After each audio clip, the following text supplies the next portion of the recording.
ਵਾਹਿਗੁਰੂ ਜੀ ਕਾ ਖਾਲਸਾ ਵਾਹਿਗੁਰੂ ਜੀ ਕੀ ਫਤਿਹ ਜੀ।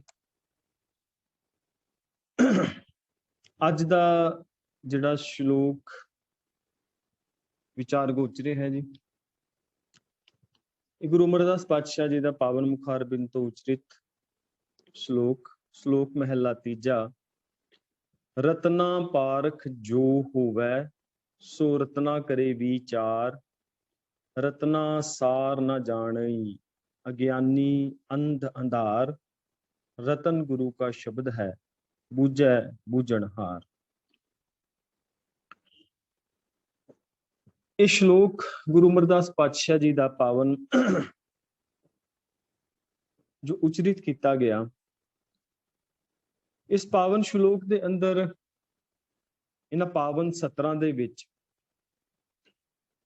ਸਾਨੂੰ ਗੁਰੂ ਅਮਰਦਾਸ ਪਾਤਸ਼ਾਹ ਜੀ ਸਮਝਾ ਰਹੇ ਨੇ ਕਿ ਜਿਹੜਾ ਰਤਨ ਦਾ ਪਾਰਖ ਹੋਵੇ, ਯਾਨੀ ਕਿ ਜਿਹੜਾ ਉਸ ਰਤਨ ਨੂੰ ਪਹਿਚਾਨਣ ਵਾਲਾ ਜੋਰੀ ਹੈ, ਪਾਰਖੂ ਹੈ, ਉਹੀ ਅਸਲ ਦੇ ਅੰਦਰ ਉਸ ਰਤਨ ਦੀ ਕੀਮਤ ਉਹ ਜਾਣ ਸਕਦਾ ਹੈ। ਰਤਨ ਜਵਾਹਰ ਪੰਨਾ ਜਾਂ ਸੋਨਾ ਚਾਂਦੀ ਜੋ ਵੀ ਕਹਿ ਲਓ, ਕੋਈ ਵੀ ਕੀਮਤੀ ਸ਼ੈ ਜਿਸ ਨੂੰ ਉਹਦੀ ਨੌਲੇਜ ਹੋਵੇਗੀ, ਉਹਦੇ ਬਾਬਤ ਗਿਆਨ ਹੋਵੇਗਾ, ਉਹਦੇ ਬਾਬਤ ਉਸਨੂੰ ਇਲਮ ਹੋਵੇਗਾ, ਉਹੀ ਅਸਲ ਦੇ ਵਿੱਚ ਉਸ ਦੀ ਕੀਮਤ ਨੂੰ ਜਾਣ ਸਕਦਾ ਹੈ ਤੇ ਇਹ ਜਾਣ ਸਕਦਾ ਹੈ ਵੀ ਇਹ ਖਰਾ ਹੈ ਜਾਂ ਇਹ ਖੋਟਾ ਹੈ। ਇਸੇ ਤਰ੍ਹਾਂ ਇਸ ਪਾਵਨ ਗੁਰਬਾਣੀ ਦੇ ਬਾਬਤ, ਇਸ ਪਾਵਨ ਗੁਰਬਾਣੀ ਦੇ ਸ਼ਬਦਾਂ ਦੇ ਬਾਬਤ, ਇਸ ਪਾਵਨ ਗੁਰਬਾਣੀ ਬਾਣੀ ਦੇ ਬਾਬਤ ਗੁਰੂ ਅਮਰਦਾਸ ਪਾਤਸ਼ਾਹ ਜੀ ਇਹ ਪਾਵਨ ਬਚਨ ਕਰਦੇ ਨੇ ਕਿ ਜਿਹੜਾ ਇਸ ਪਾਵਨ ਬਾਣੀ ਦਾ ਪਾਰਖੂ ਹੋਵੇਗਾ, ਉਹ ਅਸਲ ਦੇ ਵਿੱਚ ਇਸ ਪਾਵਨ ਗੁਰਬਾਣੀ ਦੇ ਸਿਧਾਂਤਾਂ ਦੀ ਵਿਚਾਰ ਕਰੇਗਾ। ਗੁਰਬਾਣੀ ਅਸੀਂ ਪੜ੍ਹਦੇ ਹਾਂ, ਗੁਰਬਾਣੀ ਦੇ ਅੰਦਰ ਗੁਰੂ ਨਾਨਕ ਸਾਹਿਬ ਜੀ ਦੀ ਪਾਵਨ ਬਾਣੀ ਜਪਜੀ ਸਾਹਿਬ ਜੀ ਨੂੰ ਅਸੀਂ ਰੋਜ਼ਾਨਾ ਪੜ੍ਹਦੇ ਹਾਂ। ਉਹਦੇ ਅੰਦਰ ਅਸੀਂ ਸਤਰਾਂ ਪੜ੍ਹਦੇ ਹਾਂ, ਅਸੰਖ ਭਗਤ ਗੁਣ ਗਿਆਨ ਵਿਚਾਰ। ਅਸੰਖ ਐਸੇ ਉਸ ਅਕਾਲ ਪੁਰਖ ਵਾਹਿਗੁਰੂ ਜੀ ਦੇ ਭਗਤ ਨੇ ਜਿਹੜੇ ਉਹਦੇ ਗੁਣਾਂ ਦੀ, ਗਿਆਨ ਦੀ ਵਿਚਾਰ ਸਾਂਝੀਆਂ ਕਰਦੇ ਨੇ। ਇਹ ਕੇਵਲ ਇਹ ਨਹੀਂ ਕਿ ਇੱਕ ਖਿੱਤੇ ਦੇ ਅੰਦਰ ਹੀ ਰਹਿੰਦੇ ਨੇ ਜਾਂ ਕਿਸੇ ਖਾਸ ਦੇਸ਼ ਦੇ ਜਾਂ ਕਿਸੇ ਖਾਸ ਕਮਿਊਨਿਟੀ ਦੀ ਬਾਤ ਗੁਰੂ ਸਾਹਿਬ ਕਰਦੇ ਨੇ। ਗੁਰੂ ਸਾਹਿਬ ਕਹਿੰਦੇ ਨੇ ਵੀ ਅਸੰਖ ਭਗਤ ਗੁਣ ਗਿਆਨ ਵਿਚਾਰ। ਐਸੇ ਅਸੰਖ ਭਗਤ ਹੋਏ ਨੇ ਜਿਹੜੇ ਉਹਦੇ ਗੁਣਾਂ ਦੇ, ਗਿਆਨ ਦੀ ਵਿਚਾਰਾਂ ਸਾਂਝੀਆਂ ਕਰਦੇ ਨੇ। ਹੋਰ ਅਸੀਂ ਬਾਣੀ ਪੜ੍ਹਦੇ ਹਾਂ, ਜਦੋਂ ਅਸੀਂ ਆਸਾ ਕੀ ਵਾਰ ਪੜ੍ਹਦੇ ਹਾਂ, ਉਹਦੇ ਵਿੱਚ ਵੀ ਇੱਕ ਸਤਰ ਹੁੰਦੀ ਹੈ ਕਿ ਕੇਤੀਆਂ ਕੰਨ ਕਹਾਣੀਆਂ ਕੇਤੇ ਵੇਦ ਵਿਚਾਰ। ਸੋ ਗੁਰਬਾਣੀ ਦੇ ਅੰਦਰ ਵਾਰ-ਵਾਰ ਸਾਨੂੰ ਇਹ ਸਮਝਾਇਆ ਗਿਆ ਕਿ ਬਾਣੀ ਜਾਂ ਜਿਹੜੇ ਧਰਮ ਸ਼ਾਸਤਰ ਨੇ ਜਾਂ ਜਿਹੜੇ ਆਪਣੇ ਆਪਣੇ ਧਾਰਮਿਕ ਅਕੀਦੇ ਨੇ ਜਿਨ੍ਹਾਂ ਦੇ, ਉਹਨਾਂ ਦੇ ਆਪਣੇ ਆਪਣੇ ਧਰਮ ਗ੍ਰੰਥ ਦੇ ਉਹ ਪੜ੍ਹਦੇ ਵੀ ਨੇ, ਉਹਨਾਂ ਦੀ ਵਿਚਾਰ ਵੀ ਉਹ ਸਾਂਝੀ ਕਰਦੇ ਨੇ। ਲੇਕਿਨ ਜਦੋਂ ਅਸੀਂ ਆਪਣੇ ਇਸ ਪਾਵਨ ਗੁਰੂ ਗ੍ਰੰਥ ਸਾਹਿਬ ਮਹਾਰਾਜ ਜੀ ਦੀ ਪਾਵਨ ਬਾਣੀ ਦੀ ਬਾਤ ਕਰਦੇ ਹਾਂ ਜਾਂ ਅਸੀਂ ਆਪਣੇ ਘਰ ਦੀ ਗੱਲ ਕਰਦੇ ਹਾਂ, ਤੇ ਸਤਿਗੁਰ ਸਾਨੂੰ ਸਮਝਾਉਂਦੇ ਨੇ ਕਿ ਅਸੀਂ ਕਿਵੇਂ ਇਹਦੀ ਪਾਵਨ ਬਾਣੀ ਦੀ ਵਿਚਾਰ ਕਰਨੀ ਹੈ। ਗੁਰੂ ਸਾਹਿਬ ਕਹਿੰਦੇ ਨੇ ਇੱਕਾ ਬਾਣੀ ਇੱਕ ਗੁਰ ਇੱਕੋ ਸ਼ਬਦ ਵਿਚਾਰ। ਯਾਨੀ ਕਿ ਪੂਰੀ ਪਾਵਨ ਗੁਰਬਾਣੀ ਦੀ ਜਿਹੜੀ ਵਿਚਾਰ ਹੈ, ਇਹਦੀ ਵਿਚਾਰਧਾਰਾ ਹੈ, ਇਹ ਇੱਕੋ ਇੱਕ ਬਾਣੀ ਹੈ। ਇੱਕੋ ਬਾਣੀ, ਇੱਕ ਗੁਰ, ਇੱਕੋ ਸ਼ਬਦ ਵਿਚਾਰ। ਇੱਕ ਗੁਰੂ ਦੀ ਸੋਚ, ਜਿਹੜੇ 15 ਭਗਤ ਨੇ ਉਹਨਾਂ ਦੀ ਮੈਂਟੈਲਿਟੀ, ਗੁਰੂ ਸਾਹਿਬਾਨਾਂ ਦੀ ਮੈਂਟੈਲਿਟੀ, ਸਾਰਿਆਂ ਦਾ ਜਿਹੜਾ ਇੱਕ ਆਈਡੀਓਲੋਜੀ ਸੀ, ਸਾਰਿਆਂ ਦੀ ਇੱਕੋ ਇੱਕ ਵਿਚਾਰਧਾਰਾ ਹੈ। ਔਰ ਉਸ ਵਿਚਾਰਧਾਰਾ ਦੀ ਵਿਚਾਰ ਜਦੋਂ ਅਸੀਂ ਕਰਨੀ ਹੈ, ਉਸ ਸੋਚ ਦੀ, ਇਸ ਪਾਵਨ ਗੁਰਬਾਣੀ ਦੀ ਜਦੋਂ ਵਿਚਾਰ ਸਾਂਝੀ ਕਰਨੀ ਹੈ, ਤੇ ਉਹ ਵਿਚਾਰ ਵੀ ਇੱਕੋ ਹੀ ਹੋਵੇਗੀ। ਉਹ ਵਿਚਾਰ ਅਸੀਂ ਇੰਗਲੈਂਡ ਬੈਠ ਕੇ ਕਰੀਏ, ਉਹ ਵਿਚਾਰ ਅਸੀਂ ਇੰਡੀਆ ਬੈਠ ਕੇ ਕਰੀਏ, ਉਹ ਵਿਚਾਰ ਅਸੀਂ ਕਿਸੇ ਅਫਰੀਕਨ ਕੰਟਰੀ ਵਿੱਚ ਜਾਂ ਕਿਸੇ ਮੰਗਲ ਗ੍ਰਹਿ ਦੇ ਉੱਤੇ ਵੀ ਬੈਠ ਕੇ ਕਰੀਏ, ਉਹ ਵਿਚਾਰ ਇੱਕੋ ਹੀ ਹੋਵੇਗੀ। ਉਹ ਵਿਚਾਰ ਨੂੰ ਅਸੀਂ ਇਹ ਨਹੀਂ ਕਹਿ ਸਕਦੇ ਕਿ ਇਸ ਦੇਸ਼ ਦੀ ਵਿਚਾਰ ਵੱਖਰੀ ਹੈ, ਦੂਜੇ ਦੇਸ਼ ਦੀ ਵਿਚਾਰ ਵੱਖਰੀ ਹੈ। ਸੋ ਬਾਣੀ ਦੇ ਅੰਦਰ ਸਾਨੂੰ ਇਹ ਪਾਵਨ ਜਿਹੜੇ ਬਚਨ ਨੇ, ਉਹ ਬਹੁਤ ਸਾਰੀਆਂ ਸਤਰਾਂ ਜਿਹੜੇ ਨੇ ਉਹ ਮਿਲ ਜਾਂਦੀਆਂ ਨੇ। ਅੱਜ ਦਾ ਇਹ ਪਾਵਨ ਬਾਣੀ ਦੀ ਪੰਕਤੀ ਜਿਹੜੀ ਹੈ ਕਿ ਰਤਨਾ ਪਾਰਖ ਜੋ ਹੋਵੇ ਸੋ ਰਤਨਾ ਕਰੇ ਵਿਚਾਰ, ਕਿ ਜਿਹੜਾ ਇਸ ਪਾਵਨ ਬਾਣੀ ਦਾ ਪਾਰਖੂ ਹੋਵੇਗਾ, ਇਸ ਪਾਵਨ ਬਾਣੀ ਦੀ ਵਿਚਾਰ ਉਹੀ ਕਰ ਸਕਦਾ ਹੈ। ਬਾਣੀ ਨੂੰ ਇੱਕ ਬੇਸ਼ਕੀਮਤੀ, ਇੱਕ ਅਨਮੋਲ ਰਤਨ ਦੀ ਤਸ਼ਬੀਹ ਗੁਰੂ ਸਾਹਿਬ ਜੀ ਦਿੰਦੇ ਨੇ। ਜਿੱਦਾਂ ਬਾਣੀ ਪੜ੍ਹਦੇ ਹਾਂ, ਗੁਰਬਾਣੀ ਦੇ ਅੰਦਰ ਗੁਰਬਾਣੀ ਨੂੰ ਰਤਨ ਵੀ ਆਖਿਆ, ਹੀਰਾ ਵੀ ਆਖਿਆ। ਗੁਰਬਾਣੀ ਨੂੰ ਕੀਮਤੀ ਜਿਹੜੀ ਚੀਜ਼ਾਂ ਨੇ, ਪਦਾਰਥ ਨੇ, ਮਟੀਰੀਅਲ ਹੈ, ਉਹਨਾਂ ਦੇ ਨਾਲ ਗੁਰੂ ਸਾਹਿਬ ਤਸ਼ਬੀਹ ਦੇ ਕੇ ਸਾਨੂੰ ਸਮਝਾਉਂਦੇ ਨੇ ਕਿ ਪਾਵਨ ਬਾਣੀ ਬੜੀ ਬੇਸ਼ਕੀਮਤੀ ਹੈ। ਇਸ ਪਾਵਨ ਬਾਣੀ ਨੂੰ ਪਿਉ ਦਾਦੇ ਕਾ ਖੋਲ ਡਿਠਾ ਖਜ਼ਾਨਾ ਵੀ ਆਖਿਆ। ਔਰ ਇਸ ਪਾਵਨ ਬਾਣੀ ਦੀ ਸੰਭਾਲ ਵੀ ਗੁਰੂ ਸਾਹਿਬ ਨੇ ਇੱਕ ਇਸੇ ਤਰ੍ਹਾਂ ਇੱਕ ਬੇਸ਼ਕੀਮਤੀ ਹੀਰੇ, ਇੱਕ ਬੇਸ਼ਕੀਮਤੀ ਰਤਨ ਔਰ ਇੱਕ ਖਜ਼ਾਨੇ ਦੀ ਨਿਆਈ ਉਹਨਾਂ ਨੇ ਕੀਤੀ। ਵੀ ਇੱਕ ਬਾਣੀ ਜਿਹੜੀ ਹੈ ਇਹ ਬੜੀ ਕੀਮਤੀ ਹੈ, ਪਰ ਇਹਦੀ ਵਿਚਾਰ ਕੋਈ ਕਿਸ ਢੰਗ ਦੇ ਨਾਲ ਕਰਦਾ ਹੈ, ਕੋਈ ਕਿਸ ਢੰਗ ਦੇ ਨਾਲ ਕਰਦਾ ਹੈ, ਇਸ ਪਾਵਨ ਸ਼ਲੋਕ ਦੇ ਅੰਦਰ ਸਾਨੂੰ ਗੁਰੂ ਅਮਰਦਾਸ ਪਾਤਸ਼ਾਹ ਜੀ ਸਮਝਾ ਰਹੇ ਨੇ। ਕਿਤੇ ਸਾਡੀ ਜਿਹੜੀ ਵਿਚਾਰ ਹੈ, ਕਿਤੇ ਉਹਦੇ ਅੰਦਰ ਕੋਈ ਸਮੱਸਿਆ ਤੇ ਨਹੀਂ। ਵਿਚਾਰ ਤੇ ਸਾਰਾ ਜਗਤ ਕਰ ਰਿਹਾ, ਬਾਣੀ ਦੀ ਵਿਚਾਰਾਂ ਹੋ ਰਹੀਆਂ ਨੇ, ਬਾਣੀ ਦੇ ਉੱਤੇ ਡਿਬੇਟਸ ਹੁੰਦੀਆਂ ਨੇ, ਬਾਣੀ ਦੇ ਉੱਤੇ ਰਿਸਰਚ ਹੋ ਰਹੀਆਂ ਨੇ, ਔਰ ਸੋਸ਼ਲ ਮੀਡੀਆ ਦਾ ਭਰਿਆ ਹੀ ਪਿਆ ਨਾ ਕਿ ਜਿਹਦੇ ਅੰਦਰ ਤੁਸੀਂ ਗੁਰਬਾਣੀ ਦੀ ਵਿਚਾਰਾਂ ਬਹੁਤਾਇਤ ਰੂਪ ਦੇ ਅੰਦਰ ਦੇਖ ਸਕਦੇ ਹੋ। ਪਰ ਕੀ ਜਿਸ ਵਿਚਾਰ ਦੀ ਬਾਤ ਜਾਂ ਜਿਸ ਵਿਚਾਰ ਦੀ ਗੱਲ ਗੁਰੂ ਸਾਹਿਬ ਕਰ ਰਹੇ ਨੇ, ਕਿ ਅਸੀਂ ਉਸ ਐਂਗਲ ਦੇ ਨਾਲ ਬਾਣੀ ਨੂੰ ਵਿਚਾਰ ਰਹੇ ਹਾਂ ਜਾਂ ਉਸ ਬਾਣੀ ਦੇ ਨਾਲ ਅਸੀਂ ਰਾਬਤਾ ਕਾਇਮ ਕਰ ਰਹੇ ਹਾਂ? ਜੇ ਅਸੀਂ ਆਪਣੇ ਵੱਲ ਝਾਤ ਮਾਰੀਏ ਤੇ ਅਸੀਂ ਕਿਤੇ ਨਾ ਕਿਤੇ, ਹਰ ਇੱਕ ਇਨਸਾਨ ਦੇ ਅੰਦਰ ਕਿਤੇ ਇੱਕ ਈਗੋ ਹੁੰਦੀ ਹੈ, ਹਰ ਇੱਕ ਇਨਸਾਨ ਦੇ ਅੰਦਰ ਕਿਤੇ ਆਪਣੇ ਬੁੱਧੀ ਦੇ ਉੱਤੇ ਮਾਣ ਹੁੰਦਾ ਹੈ, ਤੇ ਉਹ ਇਹ ਗੱਲ ਆਖ ਸਕਦਾ ਹੈ ਕਿ ਮੈਂ ਇਸ ਪਾਵਨ ਬਾਣੀ ਦੀ ਵਿਚਾਰ ਸਹੀ ਕਰ ਰਿਹਾ ਹਾਂ। ਪਰ ਪਾਤਸ਼ਾਹ ਜੀ ਦੀ ਬਾਣੀ ਕਹਿੰਦੀ ਹੈ, ਬਾਣੀ ਬਿਰਲੋ ਵਿਚਾਰ ਸੀ। ਇਹ ਬਾਣੀ ਜਿਹੜੀ ਹੈ ਇੱਕ ਵਿਰਲਾ ਹੈ ਜਿਹੜਾ ਇਹਦੀ ਵਿਚਾਰ ਕਰਦਾ ਹੈ, ਯਾਨੀ ਕਿ ਜਿਹੜਾ ਇਹਦੀ ਵਿਚਾਰ ਦੇ ਨਾਲ ਜੁੜਦਾ ਹੈ, ਜਿਹੜੇ ਇਹਦੇ ਗੁਣਾਂ ਦੀ ਵਿਚਾਰ ਸਾਂਝੀ ਕਰਦਾ ਹੈ। ਤੇ ਕੀ ਅਸੀਂ ਉਹਨਾਂ ਵਿਰਲਿਆਂ ਦੇ ਵਿੱਚ ਆ ਰਹੇ ਹਾਂ? ਕੀ ਸਾਡੀ ਵਿਚਾਰ ਦਾ ਲੈਵਲ ਉਹ ਹੈ ਜੋ ਸਾਨੂੰ ਗੁਰੂ ਸਾਹਿਬ ਜੀ ਸਾਡੇ ਵਾਸਤੇ ਲੈ ਕੇ ਜਾਣਾ ਚਾਹੁੰਦੇ ਨੇ?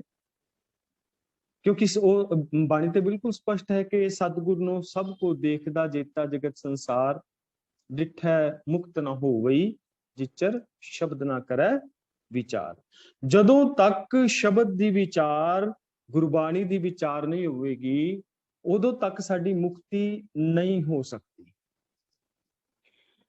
ਤੇ ਜਦੋਂ ਸਾਡੇ ਵਰਗੇ ਦਾ ਦਿਨ ਚੜ੍ਹਦਾ ਹੈ, ਮੈਂ ਆਪਣੀ ਗੱਲ ਤੋਂ ਸ਼ੁਰੂ ਕਰਾਂ, ਜਦੋਂ ਤੁਸੀਂ ਫੋਨ ਸਭ ਤੋਂ ਪਹਿਲਾਂ ਹੱਥ ਵਿੱਚ ਲੈਂਦੇ ਆ ਤੇ ਜਿਹੜੀ ਗੁੱਡ ਮਾਰਨਿੰਗ ਹੁੰਦੀ ਹੈ, ਜਾਂ ਜਿਹੜੇ ਆਪਣੇ ਸੱਜਣ ਮਿੱਤਰ ਨੇ, ਰਿਸ਼ਤੇਦਾਰ ਨੇ, ਸੰਬੰਧੀ ਨੇ, ਉਹ ਬਾਣੀ ਦੀਆਂ ਸਤਰਾਂ ਜਿਹੜੀਆਂ ਨੇ ਉਹ ਸਾਂਝੀਆਂ ਕਰਦੇ ਨੇ, ਬਾਣੀ ਦੇ ਜਿਹੜੇ ਲੋਗੋਸ ਨੇ ਉਹ ਸਾਂਝੇ ਕੀਤੇ ਜਾਂਦੇ ਨੇ, ਔਰ ਉਹ ਬਾਣੀ ਦਾ ਇੱਕ WhatsApp ਦੇ ਸਟੇਟਸ ਪਾ ਕੇ ਗੁਰਬਾਣੀ ਦੀ ਇੱਕ ਪੰਕਤੀ ਦਾ ਜਾਂ ਆਪਣੇ ਕਿਸੇ ਮਿੱਤਰ ਨੂੰ ਅਸੀਂ ਸੋਚਦੇ ਹਾਂ ਕਿ ਸਾਡਾ ਕੰਮ ਖਤਮ ਹੋ ਗਿਆ, ਕਿ ਇੱਥੇ ਤੱਕ ਹੀ ਇੱਕ ਸਾਡਾ ਫਰਜ਼ ਸੀ। ਇਸ ਤੋਂ ਬਾਅਦ ਉਸ ਬਾਣੀ ਦੀ ਜਿਹੜੀ ਪੰਕਤੀ ਲਿਖੀ ਜਾਂਦੀ ਹੈ, ਸਾਰਿਆਂ ਦੀ ਗੱਲ ਤੇ ਨਹੀਂ ਕਰਦਾ, ਪਰ ਬਹੁਤਾਇਤ ਰੂਪ ਦੇ ਅੰਦਰ ਤੇ ਉਹ ਪੰਕਤੀ ਕੋਈ ਸਹੀ ਢੰਗ ਦੇ ਨਾਲ ਪੜ੍ਹਦਾ ਵੀ ਨਹੀਂ ਕਿ ਉਹ ਪੰਕਤੀ ਦੇ ਵਿੱਚ ਲਿਖਿਆ ਕੀ ਸੀ।